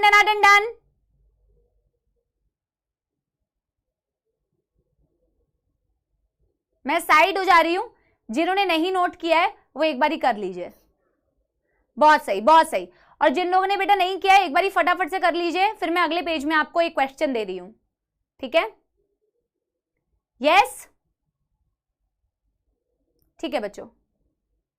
मेरी एक्चुअली कुछ बच्चों से एक जेन्युइन रिक्वेस्ट है, एज अ टीचर आप भी जब कभी पढ़ाओगे या एज अ गार्जियन ही समझ लो, ये जो मैं आपसे येस नो पूछ रही हूँ ना बेटा, वो उसको पूछने का एक ही कारण होता है। जब हम क्लास में पढ़ाते हैं तो कई सारे ऐसे स्पैमर्स भी होते हैं जो पढ़ के नहीं आए हैं, जो क्लास के स्टूडेंट्स भी नहीं है, जो ऐसे ही आते हैं और वो उल्टा पुल्टा कि मैम ये रिपीट कर दो, वो स्पैमिंग करते हैं, जिससे जेन्युइन बच्चों का टाइम वेस्ट होता है। या मैम टाइम दे दो लिखने का, या मैम समझ नहीं आ रहा, तो वो कुछ भी लिखते हैं। तो हमारे लिए ना बेटा हमें ऐसा लगता है कि वो रियल स्टूडेंट ना हो, तो इसलिए हम जेन्युइन स्टूडेंट्स जो होते हैं ना उनसे फीडबैक मांगते हैं कि बेटा आप अपना कॉमेंट जरूर, इसलिए मैं लेक्चर के बाद भी बोलती हूँ कि आप अपना कॉमेंट्स लिखा करो, ताकि हमें तुम्हारा जो जेन्युइनली पढ़ रहे हैं, जो मेहनत कर रहे हैं, उनके कॉमेंट से बेटा हमें समझ में आता है कि आपको समझ आ रहा है कि नहीं, लेक्चर का फ्लो कैसे बन रहा है। क्योंकि स्पैमर्स तो बेटा हमेशा स्पैम करेंगे, फिर हमें तुम्हारा फीडबैक नहीं समझ में आता। ठीक है, आगे बढ़ जाए, आगे बढ़ जाए, ठीक है।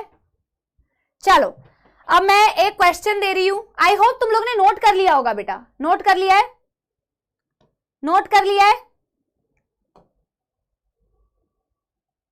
यस। चलो एक क्वेश्चन दे दूं, क्वेश्चन ऑफ द डे,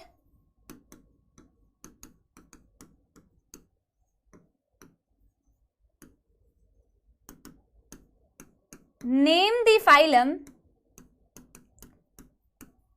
जरूरी नहीं है कि ये वाले क्वेश्चंस को आप अपने नोटबुक में नोट ही करो, अगर आपके पास समय है तो आप कर सकते हो। Name the phylum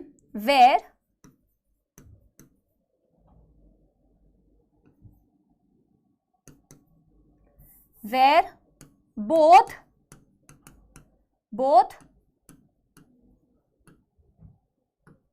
organ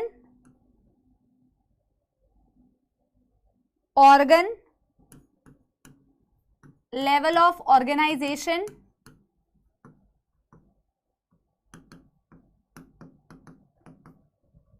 and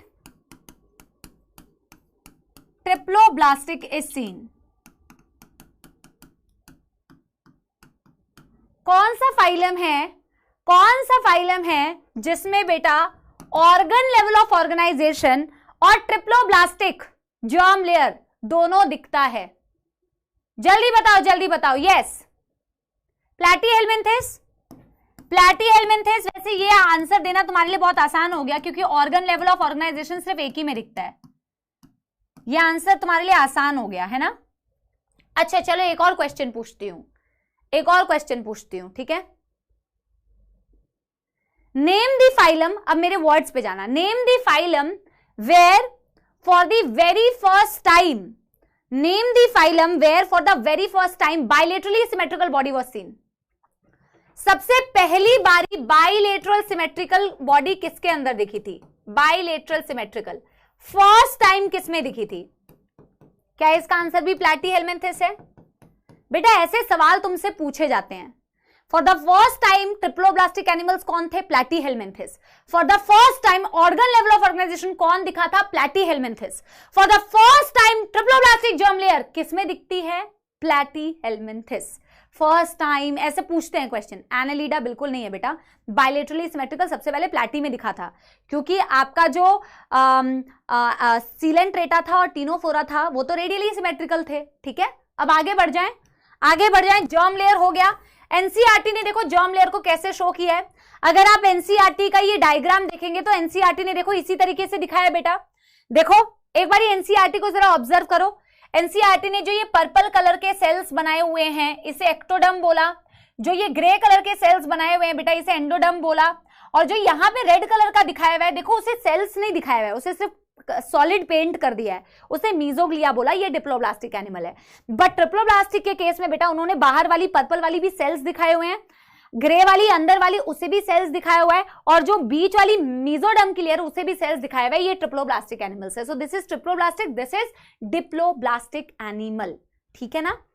अब अगेन एक बहुत ज्यादा कंसेप्चुअल टॉपिक, बहुत ज्यादा कंसेप्चुअल टॉपिक। एक बारी मैं एनसीईआरटी से बेटा मैंने पुरानी एनसीईआरटी का स्क्रीनशॉट रखा है, तो पुरानी एनसीईआरटी में ये 4.1.3 है, ठीक है। पुरानी एनसीईआरटी में 4.1.3 है।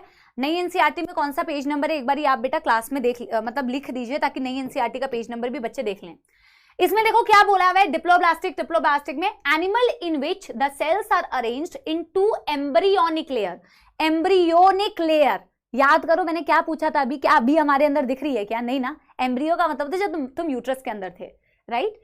External ectoderm and internal endoderm called as the diploblastic, जैसे कि सीलेंट्रेटा बताया हुआ है, coelenterata ctenophora both, and undifferentiated, undifferentiated मतलब नॉन सेल्यूलर, मतलब non cellular mesoglea is present between the ectoderm and endoderm. समझ आ रही है बात? ठीक है।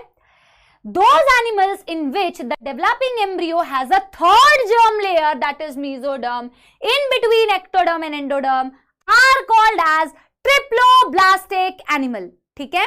Platyhelminthes up to chordata, ठीक है। 47 पेज नंबर है और 38 पेज नंबर है, ठीक है। यस डन है। एनसीईआरटी भी साथ के साथ रीड करते हुए चल रहे हैं, ठीक है। अब अगला बेटा वेरी वेरी इंपॉर्टेंट, अगेन इसको इमेजिन करना पड़ेगा। अब देखो, जिन बच्चों ने जर्म लेयर को ध्यान से नहीं सुना, जिन बच्चों ने पहली क्लासेस अटेंड नहीं की, उनको तो बेटा थोड़ी बहुत प्रॉब्लम आएगी। Consistency is the key. अगर आप लगातार लेक्चर्स को सुनोगे तो आपको समझ आएगा बेटा, ध्यान से सुनोगे, ठीक है। अब हम बेटा अगले कैरेक्टर की बात करें जर्म लेयर के बाद। आई थिंक ये 4th होने वाला है, क्योंकि हमने सबसे पहले बेटा किससे शुरू किया था, हमने लेवल ऑफ ऑर्गेनाइजेशन पढ़ा, फिर हमने सिमेट्री पढ़ी, फिर हमने जर्म लेयर पढ़ा, अब हम सीलोम पढ़ने वाले, ठीक है। मैम नई वाली एनसीईआरटी ले या पुरानी वाली, बेटा दोनों एनसीईआरटी ले लो, मैंने फर्स्ट क्लास में बताया था, ठीक है। अब बच्चों देखो सीलोम क्या होता है। पहली बात तो ये कोलोम नहीं है, ये क्या है, सीलोम। और सीलोम का मतलब क्या होता है, बॉडी कैविटी।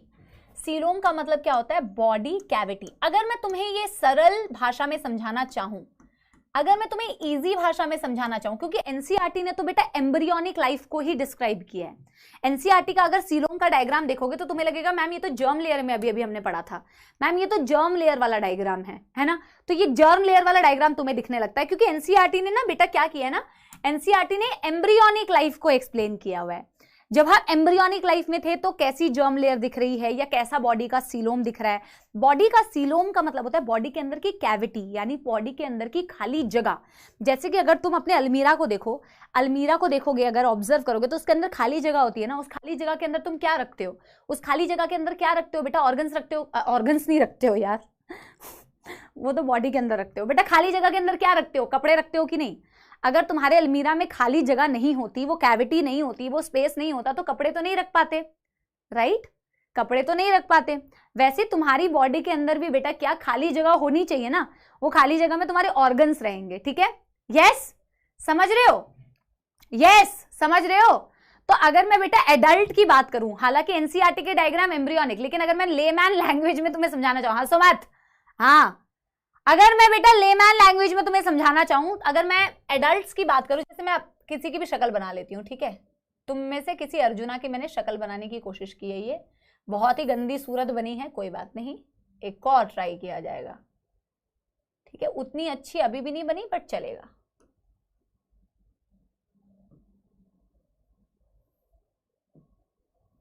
ये मैं तुम्हें बस समझाने के पर्पज से बता रही हूं। जैसे मैंने तुम्हें बटरफ्लाई वाला एग्जाम्पल दिया ना, तो एक्चुअली इससे समझना आसान होगा। पहले इससे समझाऊंगी, फिर डिफिकल्ट वाले में जाऊंगी, ठीक है। अभी देखो ये तुम्हारा क्या है बेटा, ये मैं तुम्हारे, ये कोई बताएगा ये मैंने क्या बनाया है, ये जो मैं अभी बना रही हूं ये क्या है, ये जो मैं बना रही हूं एक बार ये बता दो ये क्या है। चलो मैं इसको ग्रीन कलर से बना रही हूं। ये क्या है जो मैंने ग्रीन कलर से बनाई है। इतनी हालांकि लंबी ट्यूब नहीं होती है, बस मुझे समझाना था तुम्हें, तो मैं उस समझाने के पर्पज से पूछ रही हूँ। ये क्या बनाया मैम ने, oesophagus.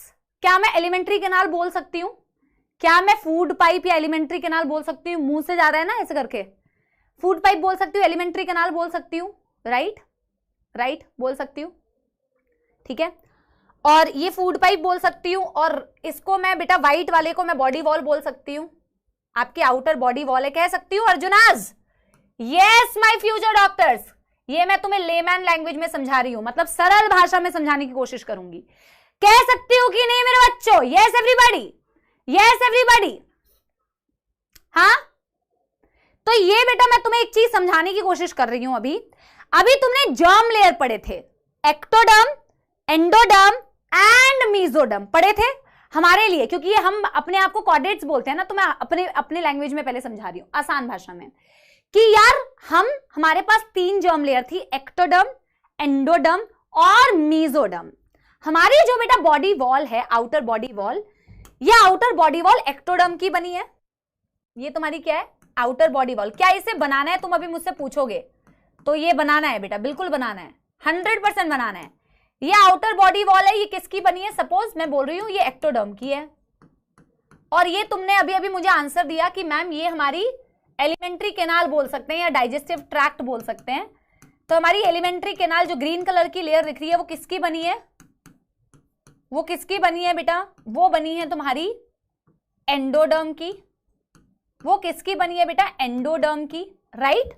Clear clear clear, very good. The blank space is called as ma'am the coelom, very very good. अब बेटा तुम्हें ये दिख रहा है, ये वाला पूरा स्पेस जिसके अराउंड एक्चुअल में ये पिंक वाली लेयर होती है, ये पूरा स्पेस दिख रहा है, ये जो यहाँ पे खाली स्पेस है, जो यहाँ खाली स्पेस है, क्या ये दिख रहा है? क्या ये सभी को दिख रहा है? जो पिंक वाले बॉक्सेस के अंदर मैंने दिखाया है, जो पिंक वाले बॉक्सेस के अंदर मैंने स्पेस दिखाया है, इसमें तुम्हारे सारे body, different body organs present होंगे। क्या दिख रहा है? ये यहाँ का जो खाली स्पेस है, यहाँ का जो खाली स्पेस है, दिख रहा है? ये दिख रहा है एवरीबॉडी? ये खाली स्पेस ही तुम्हारी बॉडी की कैविटी है। क्यों जरूरी है भाई? तुम अपने बॉडी ऑर्गन्स को कहां प्लेस करोगे? दिस इज ओनली सीलोम, ये तुम्हारा सीलोम, ये तुम्हारा सीलोम। यस माय अर्जुना, समझ पा रहे हो सारे बच्चे? Yes yes. ये तुम्हें एक बेटा एनिमेटेड, कार्टून एनिमेटेड फॉर्म में जैसे चीजें समझाते हैं ना, उस फॉर्म में मैंने पहले तुम्हें समझाया। अब मैं इसे एम्ब्रियोनिक स्टेज से रिलेट करूंगी, ठीक है? क्या आप समझ पाए बेटा? क्या आप समझ पाए बेटा? यस। ये डायग्राम बिल्कुल बनाओ। Why body cavity is needed? Body cavity is required to place the body organs. Body organs को अच्छे से स्पेस मिले, उसके लिए तुम्हें कैविटी बनाने की जरूरत होती है। अगर मैं तुमसे पूछूं कि तुम्हें यहां पे बॉडी कैविटी तो दिख रही है मैम, बिल्कुल सही दिख रही है। बॉडी कैविटी के चारों ओर तुम्हें ये किस लेयर, कौन सी लेयर दिख रही है? ये लेयर बेटा होती है मेसोडर्म की। ये लेयर किसकी होती है? मेसोडर्म की। अब मैं तुम्हें एनसीईआरटी के डायग्राम से रिलेट करवाऊंगी। ये जो तुम्हारी बॉडी कैविटी है बेटा, ये किसके अंदर डिफाइंड होती है? ये मेसोडर्म के अंदर डिफाइंड होती है। अगर मैं देखूं तो ये मेसोडर्म के अंदर डिफाइंड होती है, और ये और बेस्ट तरीके से समझ में आएगा जब मैं तुम्हें अभी एम्ब्रियोनिक लाइफ, जब तुम मदर के यूट्रस के अंदर थे, उस स्टेज में अगर मैं तुम्हें समझाऊंगी कि किस तरीके से बॉडी कैविटी बनना स्टार्ट होती है, तो तुम्हें और बेहतरीन तरीके से समझ में आएगा, ठीक है? तो पहले तो मैं यहां पे क्या लिखूंगी? सीलोम की definition. The true body cavity, the true body cavity मत लिखो, the true coelom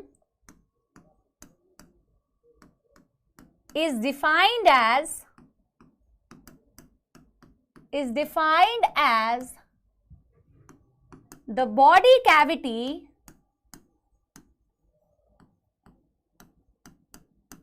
which is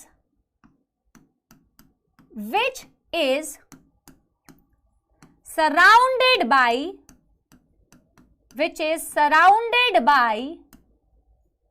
mesoderm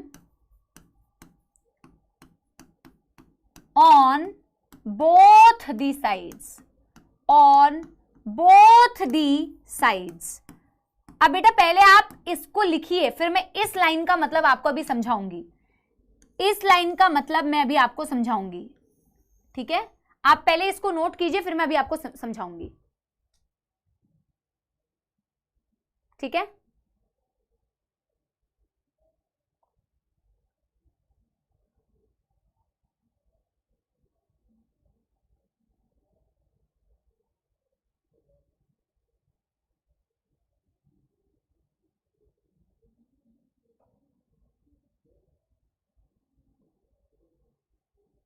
लेकिन क्या जरूरी है कि सबके पास ट्रू सीलोम हो?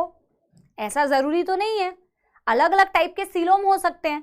मैंने एक्चुअल में ट्रू बॉडी सीलोम को डिफाइन किया है। आप सोचोगे कि मैम आपने ट्रू सीलोम को ही, मैम आपने ट्रू सीलोम की ही क्यों डेफिनेशन बताइए? क्योंकि भाई पहले तुम सीलोम की डेफिनेशन समझोगे, तभी तुम्हें यह समझ में आएगा कि फॉल्स सीलोम भी होती है। जब जिसको सीलोम ही नहीं पता, उसको फॉल्स सीलोम कैसे पता चलेगा? तो उसको समझने के लिए पहले हमें ट्रू सीलोम की डेफिनेशन पढ़नी पड़ती है, फिर हम जानते हैं, फिर हम उसे समझते हैं, तो हमें समझ में आता है अच्छा अगर ट्रू सीलोम ऐसा होता है तो यानी कि फॉल्स सीलोम फिर ऐसा होगा। समझ पा रहे हो मेरी बात? तो अलग अलग टाइप के बेटा बॉडी कैविटी, तो किसी में तो होती भी नहीं है। कई लोग होते हैं जिनमें सीलोम ही नहीं होती है, उसे एसीलोमेट बोलते हैं। कई लोगों में ट्रू सीलोम होती है, कई लोगों में फॉल्स सीलोम होती है। So these are the different type of coelom जो हम नेक्स्ट समझने वाले हैं, ठीक है? यस, आप पहले बेटा यहां तक नोट कीजिए, यहां तक नोट कीजिए। Yes yes, very good. कई लोग पहले से पढ़ के आए हैं और इसीलिए वो कई सारे मुझे एग्जाम्पल्स भी बता पा रहे हैं। थैंक यू दिव्यांश बेटा, धन्यवाद बेटा, बहुत बहुत धन्यवाद। चलो, इंटरेस्टिंग है, बहुत सही यार। क्या आपने यहां तक लिख लिया? क्या आपने यहां तक लिख लिया? डन डनाडन डन कर लिया बच्चों, डन डनाडन डन। यस। अब हम बेटा इस लाइन को समझेंगे। ये तो तुम्हें समझ में आ रहा है कि ट्रू सीलोम बॉडी कैविटी को कहते हैं, body cavity which is surrounded by mesoderm on both the sides. इस लाइन का मतलब अभी हम इस डायग्राम से समझेंगे, ठीक है। देखो इतना ब्यूटीफुल टॉपिक है बेटा, it is such a beautiful topic, तुम्हें मजा आ जाएगा, अभी बहुत मजा आएगा इस टॉपिक में, बहुत मजा आएगा। इनको बनाते जाना है बेटा, ठीक है। अभी देखो, अभी समझो, ठीक है, अभी इस चीज को समझो। हम सबसे पहले क्या समझ रहे हैं, हम ट्रू सीलोम लिख रहे हैं, तो हम सीलोम, टाइप्स ऑफ सीलोम लिखने जा रहे हैं। हेडिंग डालोगे टाइप्स ऑफ सीलोम, हेडिंग डालोगे types of coelom, types of coelom. और हम सबसे पहले बेटा ट्रू सीलोम को ही समझेंगे, क्योंकि जब हम ट्रू सीलोम को समझेंगे तभी हमें बाकी सीलोम समझ में आएंगे, ठीक है। तो हम सबसे पहले लिख रहे हैं यू सीलोम या यू सीलोमेट एनिमल। पहले हम इसको डिफाइन करते हैं, animals, animals in which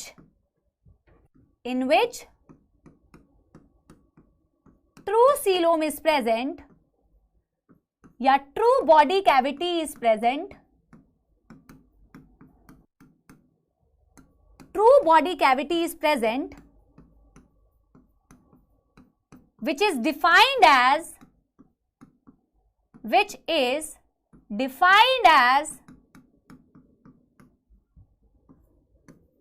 the cavity surrounded by mesoderm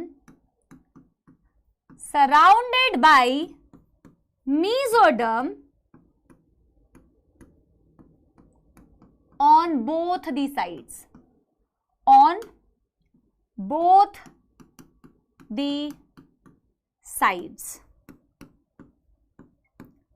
star mark करके एक important point, mesoderm is formed, sorry mesoderm नहीं, coelom is formed due to splitting या division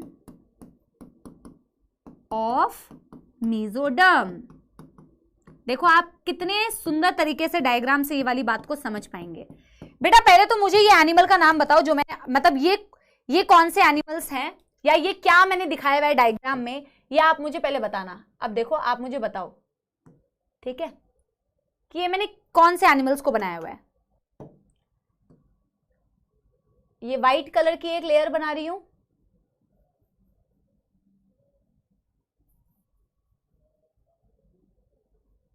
ठीक है।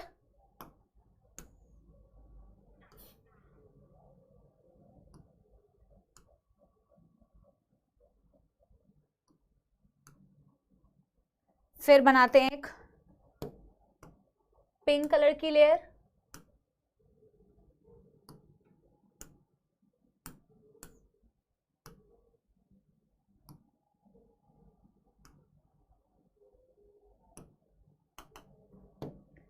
पहले से आंसर मत दो, पहले बना लेने दो फिर बताना।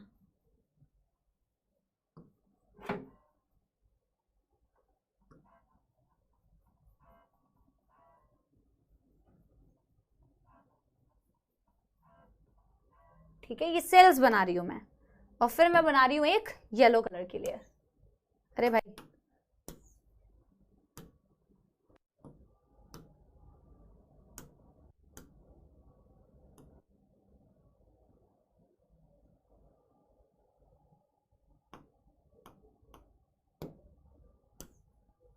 अरे यार, टेक्नोलॉजी में ना बहुत ही मेहनत लगती है, उससे अच्छा तो बेटा जल्दी जल्दी हाथ से बन जाता है। क्या बोलती है जनता?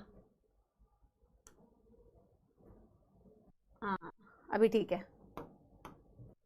आप मेरे को बताओ, मैंने 3 लेयर्स बना रखे हैं। व्हाइट वाली लेयर को मैं एंडोडर्म बोल रही हूँ, पिंक वाली लेयर को मैं मेसोडर्म बोल रही हूँ, और येलो वाली लेयर को मैं एक्टोडर्म बोल रही हूँ। तो ये मैंने कैसे एनिमल शो किए मैं, जिनकी एम्ब्रियोनिक लाइफ में आपको ये 3 जर्म लेयर दिख रहे हैं। अरे यार वाह वाह वाह वाह, बहुत सही बहुत सही बहुत सही। मेरे सपोले तो बड़े बेटा अब एनाकोंडा बनते जा रहे हैं, बड़े होते जा रहे हैं ना। बहुत सही बहुत सही कि मैम ट्रिप्लोब्लास्टिक एनिमल्स। सुंदर तो बना है ना बेटा, थोड़ी रंगोली टाइप्स लग रही है, बट एक्चुअली ऐसे बनाऊंगी तो तुम्हें समझ आएगा कि ये सेल्स हैं, है ना।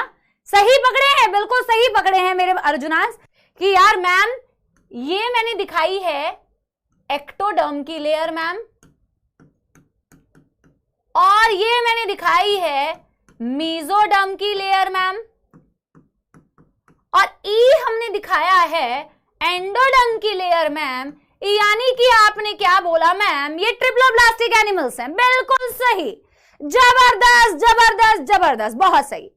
अब बेटा ये लाइन पढ़िए ना जरा ध्यान से, इका पढ़िए एक बारी, इका पढ़िए एक बारी। क्या लिखे हैं यहाँ हमने लिखा है, और ये क्या एम्ब्रियोनिक स्टेज को दिखाया मैंने, बिल्कुल ये मैंने एम्ब्रियोनिक स्टेज की बात कर रही हूं ना, क्योंकि मैं एम्ब्रियोनिक स्टेज को ही देख रही हूं। बॉल जैसे तो हम एम्ब्रियोनिक लाइफ में ही दिखते हैं ना बेटा, ट्रांसवर्स सेक्शन दिखा रहे हैं हम एम्ब्रियोनिक लाइफ में। सही। अभी हम यहाँ क्या लिखे हैं बच्चों, क्या लिखे हैं यहाँ, हम लिखे हैं coelom is formed due to splitting और डिवीजन ऑफ मेसोडर्म। हमको सीलोम बनाने का है, हमको यहाँ पे कैविटी बनाने का है, हमको एम्ब्रियोनिक लाइफ में कैविटी बनाने का है। हम कैविटी यानी कि वो स्पेस तब बना पाएंगे जब हम ये जो बीच में जो लेयर खचाखच भरी हुई है ना मेसोडर्म की, ये जो खचाखच मेसोडर्म की सेल्स भरी हुई है ना, इसकी स्प्लिटिंग करनी पड़ेगी, इसकी डिवीजन करनी पड़ेगी। समझ रहे हो मेरी बात, इसकी डिवीजन करनी पड़ेगी, इसको मेरे को यहां से खिसकाना पड़ेगा, इसके बीच में ही सीलोम बन सकता है। अगर मेसोडर्म एक्टो और एंडो के बीच में खचाखच भरा हुआ रहेगा तो कैविटी नहीं बन पाएगी ना रे। कैविटी को बनाने के लिए क्या करना है रे बाबू, क्या करना है, हमका इस मेसोडर्म के सेल्स के बीच में डिवीजन करना पड़ेगा ना, हमको इस मेसोडर्म के बीच में स्प्लिट करना पड़ेगा, इसको डिवाइड करना पड़ेगा बेटा, हमको इस मेसोडर्म की लेयर को डिवाइड करना पड़ेगा, डिवाइड करके मैं कैविटी बना पाऊंगी। देखो यहाँ पे, देखो यहाँ पे, अभी इस डायग्राम को जरा ध्यान से देखोगे तो समझ लग जाएगा। तो मैं इसको थोड़ा बेटा छोटा बनाना पड़ेगा, क्योंकि पहले बारे में इतना बड़ा बना दिया है कि अब नीचे के डायग्राम के लिए जगह नहीं बच रही है। ठीक है, अभी इसको थोड़ा वाइट करना पड़ेगा, बिकॉज दिस इज वाइट। अरे भाई क्या दिक्कत है, अरे रे, हाँ इसको रंग हम वाइट देते हैं। ठीक है, हाँ अभी देखो देखो देखो यहाँ पे ध्यान से, हाँ ये वाइट हो गया। अभी हम गुलाबी लेंगे,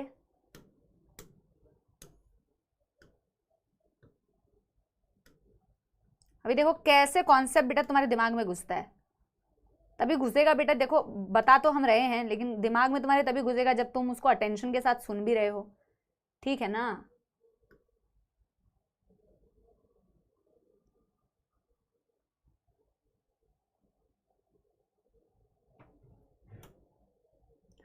और बाहर वाली येलो कलर की बना लेते हैं।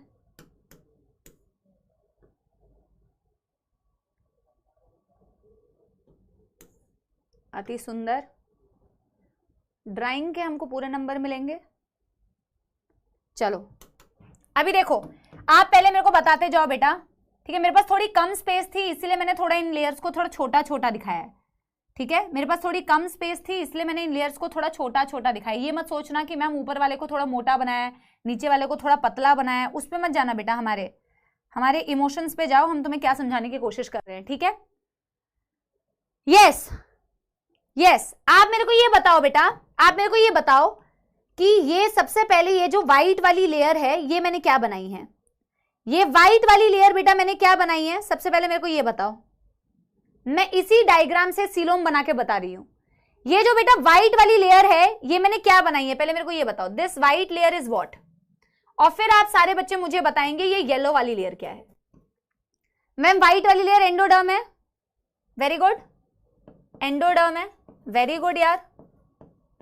और ये जो बेटा बाहर येलो वाली लेयर है, क्या इसे एक्टोडर्म बोल सकती हूं? क्या इसे एक्टोडर्म बोल सकती हूं बच्चा पार्टी? यस बोल सकती हूं। इसमें तो किसी को कोई दुख दर्द समस्या नहीं है बेटा, ये तो समझ लग रहा है ना सभी को? ये सबको समझ आ रही है बात? ये सबको समझ आ रही है बात? ठीक है कि मैम येलो वाली क्या है? एक्टोडर्म, जो इस डायग्राम में भी दिख रही है। और मैम व्हाइट वाली क्या है? एंडोडर्म। मैंने ट्रू सीलोम, यू का क्या मतलब था? यू का क्या मतलब होता है? यू का मतलब होता है ट्रू, होता है कि नहीं बच्चों? यू का क्या मतलब होता है? यू का मतलब होता है ट्रू, होता है कि नहीं बच्चों? राइट? एक तो बोर्ड को बड़ी मौत आती है, हाँ होता है।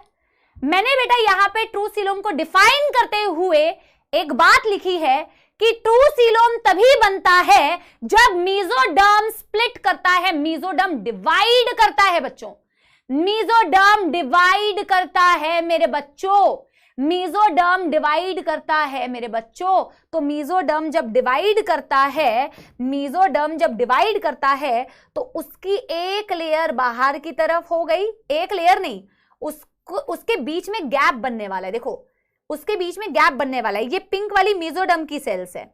पहले ये खचाखच भरी हुई थी बेटा अंदर, बिल्कुल दबा के भरी हुई थी अंदर, लेकिन अब इन्होंने अपने बीच में जगह क्रिएट कर ली है, अब इन्होंने अपने बीच में एक स्पेस क्रिएट कर लिया है। क्या तुम्हें वो स्पेस नजर आ रहा है? क्या तुम्हें इस डायग्राम में वो स्पेस नजर आ रहा है बच्चों? क्या मैं कह सकती हूं कि ये वाली लेयर भी मेसोडर्म की है, और मैं ये भी कह सकती हूं कि मैम ये वाली लेयर भी मेसोडर्म की है? क्या मैं कह सकती हूं? क्या आपको दिख रहा है बेटा डायग्राम में? क्या आपको डायग्राम में दिख रहा है मेरे बच्चों? Yes, can you all see it in the diagram? Can you all see it in the diagram? Yes yes. Mesoderm की सेल्स कुछ इस तरीके से अरेंज होती है, कैसे होती है, उसका पूरा प्रोसेस क्या है, ये तो आप बेटा 12th क्लास में पढ़ोगे ह्यूमन रिप्रोडक्शन में। लेकिन आपको ये समझ आ रहा है बेटा कि मैंने ये दिखाने की ये कोशिश की है कि यार ये जो मेसोडर्म की लेयर है, ये मेसोडर्म की जो लेयर है, ये मेसोडर्म की लेयर पहले आपकी सेल्स बिल्कुल एक्टो और एंडो के बीच में दबा के भरी हुई थी, लेकिन अब बेटा इन सेल्स ने अपने बीच में एक स्पेस को क्रिएट किया है, जिस स्पेस को बच्चों हम क्या बोल रहे हैं? जिस स्पेस को हम बोल रहे हैं बॉडी सीलोम या कैविटी। क्या आपको अब ये ऊपर एक तो बेटा ये बोर्ड ना बेटा मैं क्या बताऊं यार, क्या बताऊं यार, सही में इतना प्रॉब्लमैटिक है ना ये बोर्ड। कहीं कुछ लिख रही हूं, कहीं कुछ आ रहा है, देखना जरा। हाँ हाँ देखो देखो फिर वही हुआ। क्या प्रॉब्लम है भाई आपको?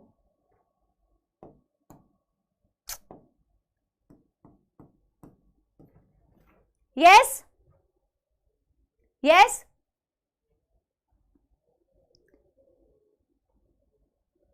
अब बेटा देखो क्या बोला मैंने, अब इस लाइन को जरा पढ़ो। मैम डायग्राम से मजा ही आ जाता है समझने में, वेरी गुड यार, सही बात है। ड्रॉ करो बेटा, एब्सोल्युटली ड्रॉ करो। ये बेटा मेहनत आपके लिए ही की जाती है, क्योंकि मुझे पता है आप लोगों को डायग्राम से ज्यादा समझ में आता है। And when I read comments, I go through the comments कि आपको डायग्राम से रिलेट कर पाते हो, नहीं तो सिर्फ डेफिनेशन पढ़ लोगे तो समझ नहीं लगेगा।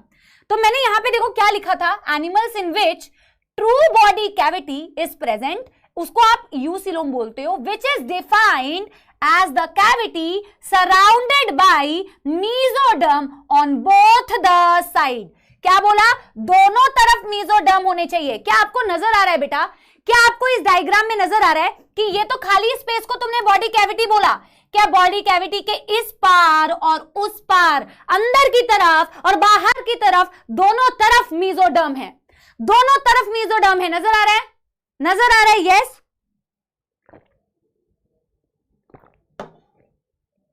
यस, इसी को तो ट्रू बॉडी कैविटी कहते हैं। अब तुम अपना बेटा वो तुम्हारा जो मैंने डायग्राम बनाया था, एक एडल्ट स्टेज का डायग्राम बना के मैंने तुम्हें एलिमेंट्री कैनाल और बॉडी वॉल के बीच में वो कैविटी दिखाई थी, मैंने उस कैविटी के भी चारों तरफ मेसोडर्म दिखा दिया था, है ना? पर वो तो एडल्ट स्टेज में है, वैसे तुम्हें डिफाइन करके तुम्हें नहीं दिखाया एनसीईआरटी में।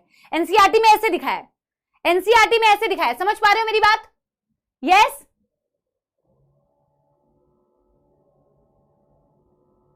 तो इसको याद रखना है बेटा, इसको याद रखना है। वो सिर्फ तुम्हें कैविटी समझाने के लिए बताया था, याद तुम्हें ये रखना है, ठीक है? याद तुम्हें ये रखना है, वो एडल्ट के केस में embryonic stage, this is the definition that you see in case of embryonic stage, और यही याद रखना है, this is NCERT. Done done. अब मैं देखती हूं कितने बच्चे लॉजिकली मेरे को एक क्वेश्चन का आंसर देंगे। एक बढ़िया सवाल मैं आपसे पूछ रही हूं, बस एक लाइन इसमें से ध्यान अगर दोगे ना, सिर्फ एक लाइन अगर ध्यान दोगे तो इस क्वेश्चन का सही आंसर दे सकते हो। मैंने अभी तुम्हें एसिलोमेट एनिमल नहीं पढ़ाए हैं, पर आप मुझे आंसर दे सकते हो, मुझे आप 2 एग्जाम्पल बता सकते हो।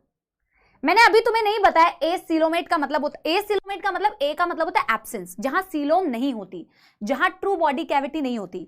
तुम बिना मेरे पढ़ाए भी आंसर दे सकते हो सिर्फ इस लाइन की मदद से, सिर्फ इस लाइन की मदद से। क्या मुझे बता सकते हो? सिर्फ इस लाइन की मदद से ऐसे कोई फाइलम्स जो एसिलोमेट होते हैं, और रीजन भी बता सकते हो। ऐसे कोई फाइलम जो एसिलोमेट होते हैं, जिनमें कोई सीलोम नहीं होता। अभी मैंने तुम्हें बताया कि सीलोम जो ट्रू सीलोम होता है, ट्रू सीलोम को बनने के लिए क्या चाहिए? ट्रू सीलोम को बनने के लिए मेसोडर्म की स्प्लिटिंग चाहिए, चाहिए है कि नहीं? यस।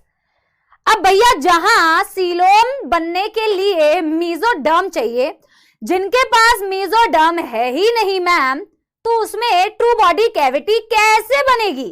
क्या मेरी बात समझ पा रहे हो? क्या मेरी बात समझ पा रहे हो? पॉरीफेरा में तो हमने कोई जर्म लेयर एक्सप्लेन ही नहीं किया, वो तो एसिलोमेट हो ही गया।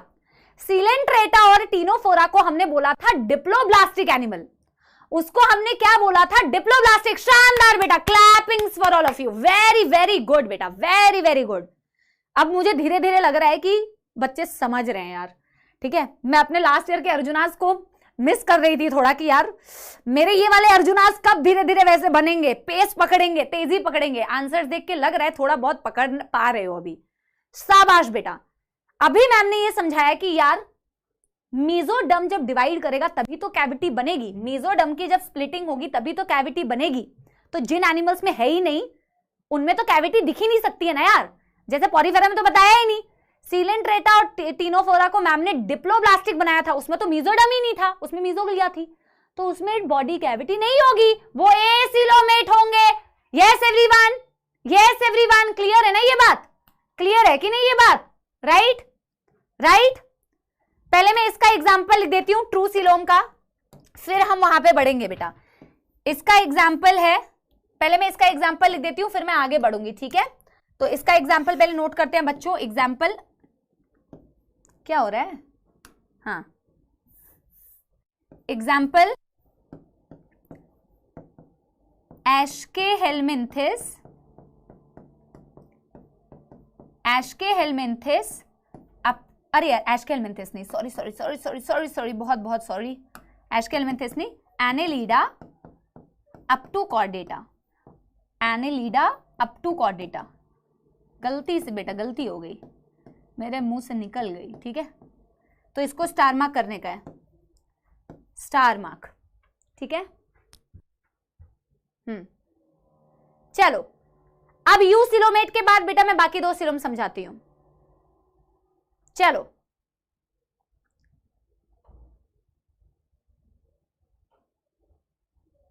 एग्जाम्पल नोट कर लिया सब लोगों ने? एग्जाम्पल नोट कर लिया सब लोगों ने? युवराज, आपके क्वेश्चन का आंसर भी बहुत जल्दी आने वाला है, आप थोड़ा पेशेंस के साथ में सुनो। क्या बनने वाले हैं हम? डॉक्टर्स। डॉक्टर्स के अंदर थोड़ा पेशेंस होना चाहिए, धीरे धीरे बेटा। आपने बिल्कुल तगड़ा क्वेश्चन पूछा है, सही क्वेश्चन पूछा है, बट मैं आगे अभी आपको समझाऊंगी, ठीक है, ठीक है। What about platyhelminthes? अभी मैं समझाऊंगी, वेट करो, ठीक है, अभी मैं समझाऊंगी, रुको। डन हो गया बेटा, आगे बढ़े, आगे बढ़े। इस डायग्राम को एक्चुअली मैं कॉपी करना चाहती हूं, तो मैं क्या करती हूं ना, इसको ऐसे कॉपी कर लेती हूं। मैं तो कर सकती हूं, आपको बनाना पड़ेगा, ठीक है, ठीक है, बहुत ही शानदार। अब हम बेटा अगला सीलोम समझने वाले हैं, तो मैं सेकंड सीलोम लिखने वाली हूं। क्या सेकंड सीलोम में लिखने वाली हूं? Second type of animal on the basis of coelom, acoelomate, acoelomate animal, ठीक है, एसिलोमेट एनिमल, सेकेंड कैटेगरी। तो हमने क्या लिखा था इसमें? यूसिलोमेट, अब हम सेकंड लिख रहे हैं बेटा, क्या? Acoelomate. What is the meaning of A? A का मतलब होता है एब्सेंस। ए का मतलब होता है एब्सेंस, ठीक है। सीलोमेट का मतलब होता है सीलोम। एनिमल्स इन विच, पहले डेफिनेशन लिखो बच्चों। Animals in which true body coelom is absent, या सीलोम इज एब्सेंट, ऐसे लिख लो। इन विच सीलोम इज एब्सेंट, किसी भी तरीके का सीलोम या cavity is absent,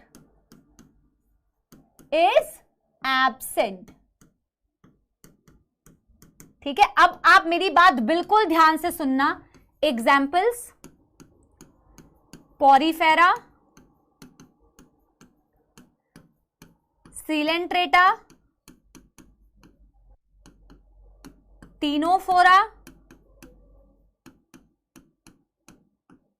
and platyhelminthes, mesoderm absent,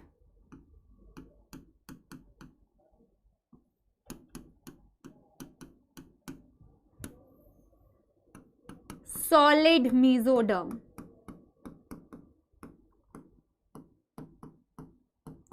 अब मेरी बात को बिल्कुल ध्यान से सुनो।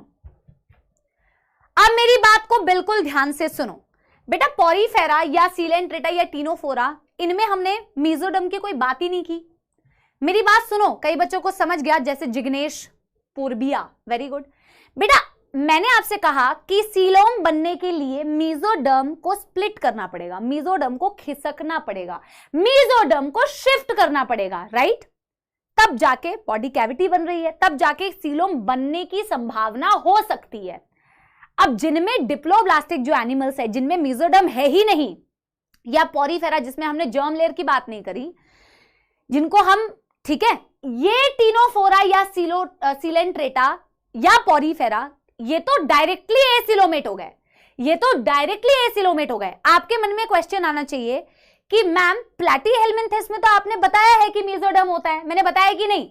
प्लैटीहेल्मिन्थेस तो मैम आपने बताया ट्रिप्लोब्लास्टिक होता है, फिर उसके अंदर सीलोम क्यों नहीं बना? उसके अंदर तो मेसोडर्म थी, इसमें तो मान लिया चलो मेसोडर्म नहीं है, प्लैटीहेल्मिन्थेस में तो मेसोडर्म थी, तो मैम उसके अंदर सीलोम कैसे नहीं बना? तो मैंने क्या लिखा है कि उसके अंदर मेसोडर्म सॉलिड रहती है, यानी कि ये प्लैटीहेल्मिन्थेस की शक्ल देख रहे हो, ये प्लैटीहेल्मिन्थेस का 3 जर्म लेयर देख रहे हो, ये मैं प्लैटीहेल्मिन्थेस को दिखा सकती हूँ, ये मैं प्लैटीहेल्मिन्थेस को दिखा सकती हूँ कि यार ये प्लैटीहेल्मिन्थेस है जिसके पास 3 जर्म लेयर है, जिसके पास 3 जर्म लेयर है, दिख रहा है? अब मैंने यहां पे लिखा है कि मेसोडर्म डिवाइड ही नहीं करती है भैया, मेसोडर्म ढीठ है, मेसोडर्म टस से मस नहीं हुई, मेसोडर्म जैसी थी वैसी ही है। अरे भाई सीलोम तो तब बनता, बॉडी कैविटी तो तब बनती जब तुम्हें ऐसा कोई नजारा नजर आता, जब तुम्हें ऐसा कोई नजारा नजर आता जहां तुम्हें मेसोडर्म के बीच में कोई स्पेस नजर आता, तब जाके ना कैविटी बनती। प्लैटीहेल्मिन्थेस बोलते हैं ना, ये उन बच्चों की तरह है जिनके अंदर दिमाग है पर उन्होंने पढ़ाई नहीं की। दिमाग ए के पास भी है, दिमाग बी के पास भी है, एक ने यूज किया, एक ने मेहनत किया, टॉपर बन गया, एक के अंदर दिमाग था, जंग लग गई, जंग लग गई, जंग लग गई, कुछ किया ही नहीं, है ना? वैसे ही बेटा मैं बोल रही हूं, प्लैटीहेल्मिन्थेस के पास मेसोडर्म था लेकिन ये ढीठ था भैया, इस मेसोडर्म ने डिवाइड ही नहीं किया। ये मेसोडर्म ने कहा मैं अपने जगह को छोड़ के कतई कहीं नहीं जाऊंगा, मैं जहां हूं मैं वहीं बैठा रहूंगा। जब मैं वहीं बैठा रहूंगा तो क्या मेरे बॉडी के अंदर कोई कैविटी डेवलप होगी क्या बच्चों? क्या मेरी बॉडी के अंदर, मेरी नहीं, क्या प्लैटीहेल्मिन्थेस के यहां पर कोई कैविटी दिखेगी क्या बच्चों? नहीं दिखेगी ना, कोई कैविटी नहीं दिखेगी। मेसोडर्म टस से मस नहीं हुआ यार, जैसा था वैसा ही है। ये एक्टोडर्म तो चलो, इनसे तो अभी हमें कोई काम नहीं था, एक्टोडर्म तो ठीक है, कोई दिक्कत नहीं है मुझे एक्टोडर्म से यार। एंडोडर्म से भी मुझे कोई दिक्कत नहीं है, ठीक है। मेरे को कैविटी बनानी थी, प्लैटीहेल्मिन्थेस के पास तीनों जर्म लेयर होने के बावजूद भी तीनों जर्म लेयर होने के बावजूद भी उसमें बॉडी कैविटी नहीं होती है। इसीलिए यहां से क्वेश्चन देते हैं कि platyhelminthes is also acoelomate. Absence of coelom. क्या मेरी बात समझ आई? Solid mesoderm. अगर समझ आई और आपके दिल को छुई है बेटा तो मेरे को कमेंट में दिल बना के बता दो कि मैम क्लियर हो गया कि प्लैटीहेल्मिन्थेस का सॉलिड मेसोडर्म का मतलब होता है इट डज नॉट स्प्लिट। मतलब नहीं है मेरे को डिवाइड करने से, और मैं अगर स्प्लिट नहीं करूंगा तो मेरे बॉडी के अंदर कैविटी नहीं बन सकती, चाहे मैं ट्रिप्लोब्लास्टिक ही क्यों ना हूं। मेरे बॉडी के अंदर कैविटी नहीं बनेगी जब तक मैं उस मेसोडर्म को स्प्लिट नहीं करूंगा। क्लियर है एवरीबॉडी? बहुत शानदार बेटा, वेरी वेरी गुड, बहुत शानदार। इसको आप बनाइए, मैं 2 मिनट का टाइम देती हूं, स्यूडोसीलोम करा के जाऊंगी बेटा। मेरी तरफ से डे 1 से जिन बच्चों को छुट्टी चाहिए या ब्रेक लेके जाना है, आप प्लीज ब्रेक लीजिए बेटा। पर जब जो क्लास का टाइम है हम उस तक तो पढ़ेंगे ही, कभी कभी जरूरत पड़ेगी तो 5 मिनट ज्यादा भी पढ़ेंगे बेटा, ठीक है?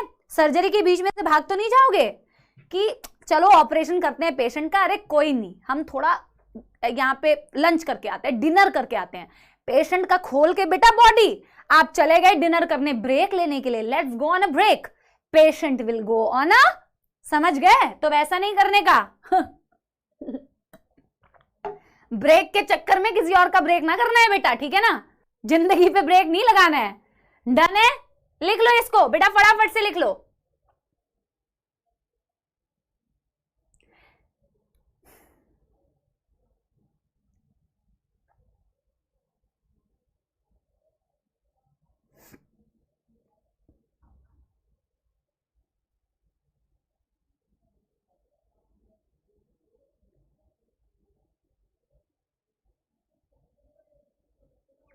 Done done done done.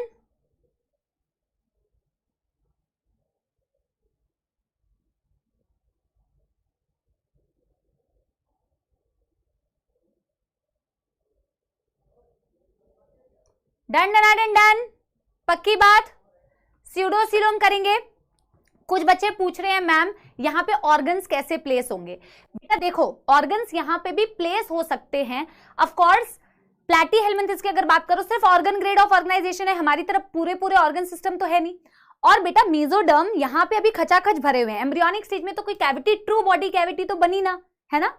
और लेकिन अल्टीमेटली इनसे बेटा, चाहे एक्टोडर्म हो, चाहे मेसोडर्म हो, चाहे एंडोडर्म, इनसे जाके कोई ना कोई ऑर्गन तो बनी जाएगा ना।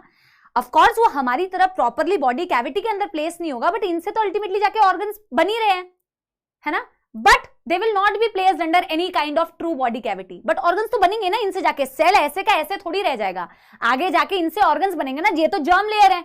समझ रहे हो मेरी बात? ठीक है, यस। और बेटा देखो, अब आती है, अब मैं तुम्हें जो बात बता रही हूं ना बेटा, इससे क्वेश्चन देते हैं, इसके एग्जाम्पल से 100% क्वेश्चन आने के चांसेस है। लास्ट इज बेटा स्यूडोसीलोम, ठीक है? लास्ट इज बेटा स्यूडोसीलोम नंबर 3। तो स्यूडो से मतलब समझ आ रहा है? देखो, एक मैंने बोला यू सीलोमेट, यू का मतलब होता है ट्रू सीलोमेट, राइट? एक मैंने बोला ए सीलोमेट, ए का मतलब होता है एब्सेंस ऑफ सीलोम, और एक मैं बोल रही हूं स्यूडो, जैसे कि फॉल्स, जैसे कि फॉल्स। अब देखो, 3 कैटेगरी के बच्चे हैं, 3 कैटेगरी के बच्चे हैं। एक कैटेगरी का बच्चा जिसके पास दिमाग है, ऐसे नहीं बोलना चाहिए ना, किसी के पास दिमाग नहीं है, सबके पास दिमाग होता है बेटा, ठीक है? ये तो गलत बात हो जाएगी, मैं कैसे समझाऊं इसको? फंस गई मैम यहाँ पे, ठीक है? स्यूडोसीलोम, स्यूडो का मतलब बेटा कोशिश की दिमाग यूज करने की, सबके पास दिमाग है, एक ने यूज ही नहीं किया, वो जंग पड़ गया, वो हो गया ए सीलोमेट। एक ने यूज किया, अच्छा रैंक आ गया, वो था ट्रू सीलोमेट, ठीक है? एक के पास दिमाग था पर ऑन एंड ऑफ वो यूज कर रहा था, कभी पढ़ने के लिए आ रहा है, कभी नहीं आ रहा है, कभी क्लास अटेंड कर रहा है, कभी नहीं कर रहा है, कभी रिवीजन कर रहा है, कभी नहीं कर रहा है, कभी पढ़ाई कर रहा है, कभी मौत आ रही है। तो उसने बेटा बीच में उसने कोशिश की, थोड़ी सी कोशिश की। तो स्यूडोसीलोम फॉल्स सीलोम होता है, जिसमें थोड़ी ऐसी सीलोम बनने की कोशिश होती है पर बन नहीं पाता है। अभी मैं तुम्हें दिखाती हूँ, ठीक है? पहले मैं इसको लिखती हूँ। इन दिस केस मेसोडर्म, यहां पे लिखते हैं, in this case mesoderm starts to split but not completely,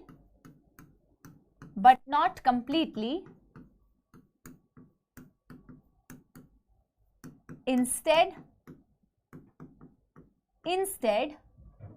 it is present as scattered pouches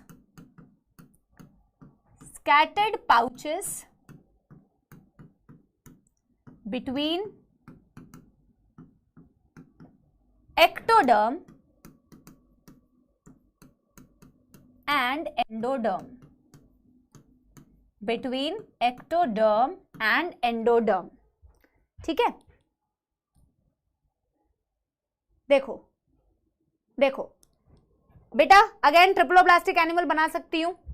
इस बार मैं हाथ से बना देती हूं तो थोड़ा फटाफट बनेगा। जैसे ये ट्रिप्लोब्लास्टिक एनिमल था, ये एंडोडर्म की लेयर, ठीक है, फिर ये मेसोडर्म की लेयर।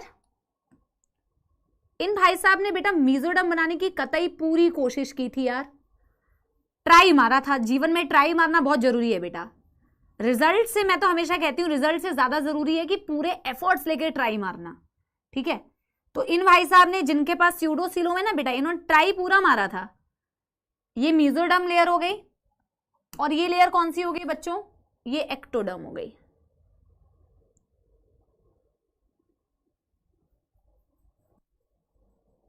ठीक है, ये क्या हो गई? एक्टोडर्म।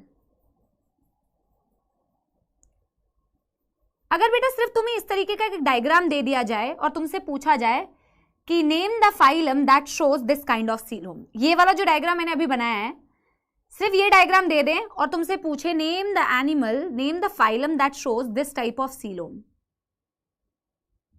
तो क्या आंसर दोगे? अब ये मैंने क्या बनाया है? एक्टोडर्म। ये मैंने क्या बनाया है? मेसोडर्म। वेरी गुड यार। ओए, एस्के हेलमिंथिस कौन बोल रहा है? अभी तो बताया नहीं है एस्के हेलमिंथिस का सीलोम। प्लैटी होगा ना यार, प्लैटी में सॉलिड मेसोडर्म होता है ना, प्लैटी में सॉलिड मेसोडर्म होता है ना रे, है? ठीक है ना? तो ये एंडोडर्म। लेकिन अभी हम बोल रहे हैं कि स्यूडोसीलोम एनिमल, स्यूडोसीलोम में देखो ये जो मेसोडर्म है वो डिवाइड करने की कोशिश करेगा बट कंप्लीटली डिवाइड नहीं कर पाएगा। अभी देखो डायग्राम में, ये है तुम्हारी एंडोडर्म, ठीक है। अब देखना बेटा, जरा देखना, ये मेसोडर्म के सेल्स हैं, पाउच, गोल गोल पाउच के जैसे प्रेजेंट है। डिवाइड करना तो चालू की थी ताकि कैविटी बना पाए, बट बेचारी cavity completely true body cavity नहीं बना पाती। आप मुझे आंसर देंगे इसे ट्रू क्यों नहीं बोला? ये देखो मेसोडर्म के छोटे छोटे पाउच बना रही हूं मैं, ठीक है, और ये तुम्हारी एक्टोडर्म, ये है तुम्हारी एक्टोडर्म। सही कलर से बनाया ना? हाँ, दैट्स इट। आज हम बस इतना ही पढ़ेंगे बेटा, फिर मैं तुम्हें कुछ होमवर्क देके जाऊंगी। कल हम पहला फाइलम भी स्टार्ट करने वाले हैं, क्योंकि बेसिस ऑफ क्लासिफिकेशन के बहुत इजी पॉइंट्स रह गए हैं। जो सबसे ज्यादा समझाने वाला पार्ट था वो कंप्लीट हो चुका है, तो कल बेसिस ऑफ क्लासिफिकेशन तो कंप्लीट हो ही जाएगा और पहला फाइलम हम स्टार्ट करेंगे पॉरीफेरा, ठीक है। अब जरा देखो, हाँ, बिकॉज कंप्लीटली स्प्लिट नहीं हुआ। वेरी गुड यार, वेरी गुड, वेरी गुड, शाबाश बच्चों, आंसर तुम लोगों ने दे दिया है। ये बेटा क्या है? तुम्हारी एक्टोडर्म। ये क्या है बेटा? तुम्हारी एक्टोडर्म। ये क्या है बेटा? तुम्हारी एंडोडर्म, सॉरी एंडोडर्म। अब बेटा अगर ट्रू बॉडी कैविटी, इसीलिए मैंने कहा था ना बेटा, जब तक मैं तुम्हें, वेरी गुड, प्रियांशी, अभिलाषा, ठीक है, वेरी गुड यार, वेरी वेरी गुड, ठीक है, very good. Amandev, Vaishnavi, Lakhan, very good. बेटा मैंने क्या कहा कि ट्रू बॉडी कैविटी समझना इसलिए जरूरी था। अगर तुम ट्रू बॉडी कैविटी का ये डायग्राम देखते तो ट्रू बॉडी कैविटी में क्या दिख रहा था कि बीच में मैम कैविटी है और उस कैविटी के दोनों तरफ मेसोडर्म की प्रॉपर बेटा कवरिंग है, मेसोडर्म की प्रॉपर कवरिंग है। उस सीलोम में इस तरफ भी मेसोडर्म, उसके बाहर की तरफ भी मेसोडर्म, लेकिन यहां बेटा कैविटी तो बनती है, लेकिन मैम इस कैविटी को फॉल्स कैविटी या स्यूडोसीलोम इसलिए बोलते हैं क्योंकि मेसोडर्म हटना, डिवाइड करना चालू की, पर कंप्लीटली उसको बाहर से और अंदर से बेटा कवर नहीं कर पाई, बल्कि वो पाउचेस के फॉर्म में प्रेजेंट हुई between ectoderm and endoderm. So these are pouches of mesoderm, pouches of mesoderm. बेटा इस पर्टिकुलर स्लाइड से क्वेश्चन आता है, स्पेशली इसके एग्जाम्पल से क्वेश्चन आता है, स्पेशली बेटा इसके एग्जाम्पल से क्वेश्चन आता है क्योंकि एक इकलौता फाइलम जिसमें स्यूडोसीलोम दिखता है वो होता है फाइलम एशकेहेलमिन्थिस, वो होता है फाइलम एशकेहेलमिन्थिस। ठीक है, आज मैं सिर्फ इतना ही रख रही हूं, मैं इसका क्विक रिवीजन दूंगी, जितना अभी तक हमने पढ़ा उसका मैं 2 मिनट में एक समाप्ति एक्सप्रेस से फुल रिवीजन कराती हूं।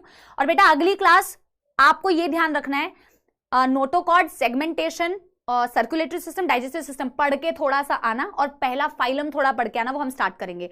अभी हम धीरे धीरे बेटा पेस पकड़ेंगे, स्टार्टिंग की 2 क्लास। और बेटा हमें कहीं भागना नहीं है, मुझे सारे बच्चों को साथ लेके चलना है, तो मैं उसी पेस में चलूंगी जिससे मुझे सेटिस्फैक्शन हो कि सारे मैक्सिमम बच्चों को समझ आ रहा है। ठीक है, तो हमारी स्पीड एकदम सही रहेगी और सिलेबस की तुम बिल्कुल चिंता नहीं करना, तुम समझने की लोड लेना, तुम समझने की टेंशन लेना। ठीक है, यस यस। अब मैं आपको यही आपका होमवर्क है कि आप इस यहां तक जो पढ़ा है उसको एनसीईआरटी से जरूर पढ़ के आइए। इसके अलावा वाला तो हम बेटा अगले दिन ही कर पाएंगे, अभी मैं तुम्हारा फालतू का एक्स्ट्रा टाइम नहीं लूंगी और मैं अगले दिन इसे चालू करेंगे। आई होप तुम्हें समझ में आया। और जैसा कि मैं हमेशा बोलती हूँ बेटा, मेरे को जेन्युइनली बेटा कमेंट्स में बताना, क्योंकि मैं कमेंट्स पढ़ती हूँ कि तुम्हें समझ आया कि नहीं। ठीक है, that is very very important. How did you like the diagrams, how did you understand the diagram, how well you are reading the things. ठीक है, वो मेरे लिए बहुत ज्यादा जरूरी है। तो एक बारी फटाफट से बेटा, फटाफट से क्विक रिवीजन करते हैं बेटा, मेरे साथ में 2 मिनट में रिवीजन करेंगे। ठीक है, बॉडी प्लान अगले दिन, बॉडी प्लान भी अगले दिन, जो भी बची हुई चीजें वो अगले दिन। हमने बेटा आज 2 चीजें पढ़ी। हमने पढ़ा कि यार मैम जर्म लेयर नाम की एक चीज होती है और एक बॉडी कैविटी नाम की चीज होती है। मैम जर्म लेयर को जर्म लेयर क्यों बोलते हैं, क्योंकि उनसे जाके आगे जाके बॉडी पार्ट्स बनते हैं। इसके बेसिस पर मैम 2 तरीके के एनिमल्स होते हैं, एक होते हैं डिप्लोब्लास्टिक, एक होते हैं ट्रिप्लोब्लास्टिक। डिप्लोब्लास्टिक एनिमल्स मतलब जिनके बॉडी के अंदर एम्ब्रियोनिक स्टेज में एक स्टेज होती है गैस्ट्रुला। कैसे बनती है, स्पर्म और एग होता है, वो फ्यूज करता है, जाइगोट बनता है, जाइगोट डिवाइड करता है 2 सेल, 4 सेल, 8 सेल, ऐसे डिवाइड करते करते एक स्टेज बनती है, गैस्ट्रुला बोलते हैं, जिस स्टेज में आपको यूजुअली ये जर्म लेयर दिखती हैं। उन एनिमल्स में जिनमें से 2 जर्म लेयर दिखती है, एक्टोडर्म एंड एंडोडर्म, उन्हें बोला जाता है diploblastic animal, coelenterata and ctenophora. इन दोनों के बीच में एक non cellular layer, jelly like layer जो सेल्स की नहीं बनी है, अनडिफरेंशिएटेड लेयर है, मेसोग्लिया, वे इन दोनों के बीच में प्रेजेंट हो सकती है। ट्रिप्लोब्लास्टिक एनिमल जिनमें 3 जर्म लेयर दिखती है, ectoderm, endoderm and mesoderm. Triploblastic starting from platyhelminthes up to chordata. अब बनता है बेटा बॉडी सीलोम या बॉडी कैविटी। यूसिलोमेट यानी ट्रू बॉडी कैविटी वो ऐसी कैविटी होती है जिसके दोनों तरफ में मेसोडर्म होना चाहिए। ट्रू बॉडी कैविटी के लिए मेसोडर्म स्प्लिट करता है, डिवाइड करता है और कैविटी बनाता है जिसके दोनों तरफ मेसोडर्म होती है। Starting from annelida up to chordata, ध्यान रखना, starting from annelida up to chordata. एक एसिलोमेट, ए का मतलब होता है एब्सेंस, सीलोम ही नहीं है तो यार पॉरीफेरा, सिलेंट्रेटा, टिनोफोरा तो एसिलोमेट हो गए ना, क्योंकि वो तो मेसोडर्म ही नहीं रखते। मेसोडर्म नहीं होगा तो डिवाइड कैसे करेगा, तो कैविटी कैसे बनेगी, वो कंप्लीटली एसिलोमेट हो गए। पर प्लैटीहेलमिन्थिस के पास मेसोडर्म होते हुए भी वो एसिलोमेट होता है। ऐसा क्यों, क्योंकि वो सॉलिड मेसोडर्म होता है, ढीट होता है, वो डिवाइड करता ही नहीं है। प्लैटीहेलमिन्थिस ट्रिप्लोब्लास्टिक है पर एसिलोमेट भी है, सॉलिड मेसोडर्म। स्यूडोसिलोमेट में एशकेहेलमिन्थिस फाइलम आता है जहां मेसोडर्म डिवाइड करना चालू करता है बट डिवाइड नहीं कर पाता, पाउचेस के फॉर्म में एक्टो और एंडो के बीच में प्रेजेंट होता है, that is pseudocoelomate. That's it बेटा। I hope you enjoyed the lecture. ठीक है, आई होप कि तुम्हें समझ में आया।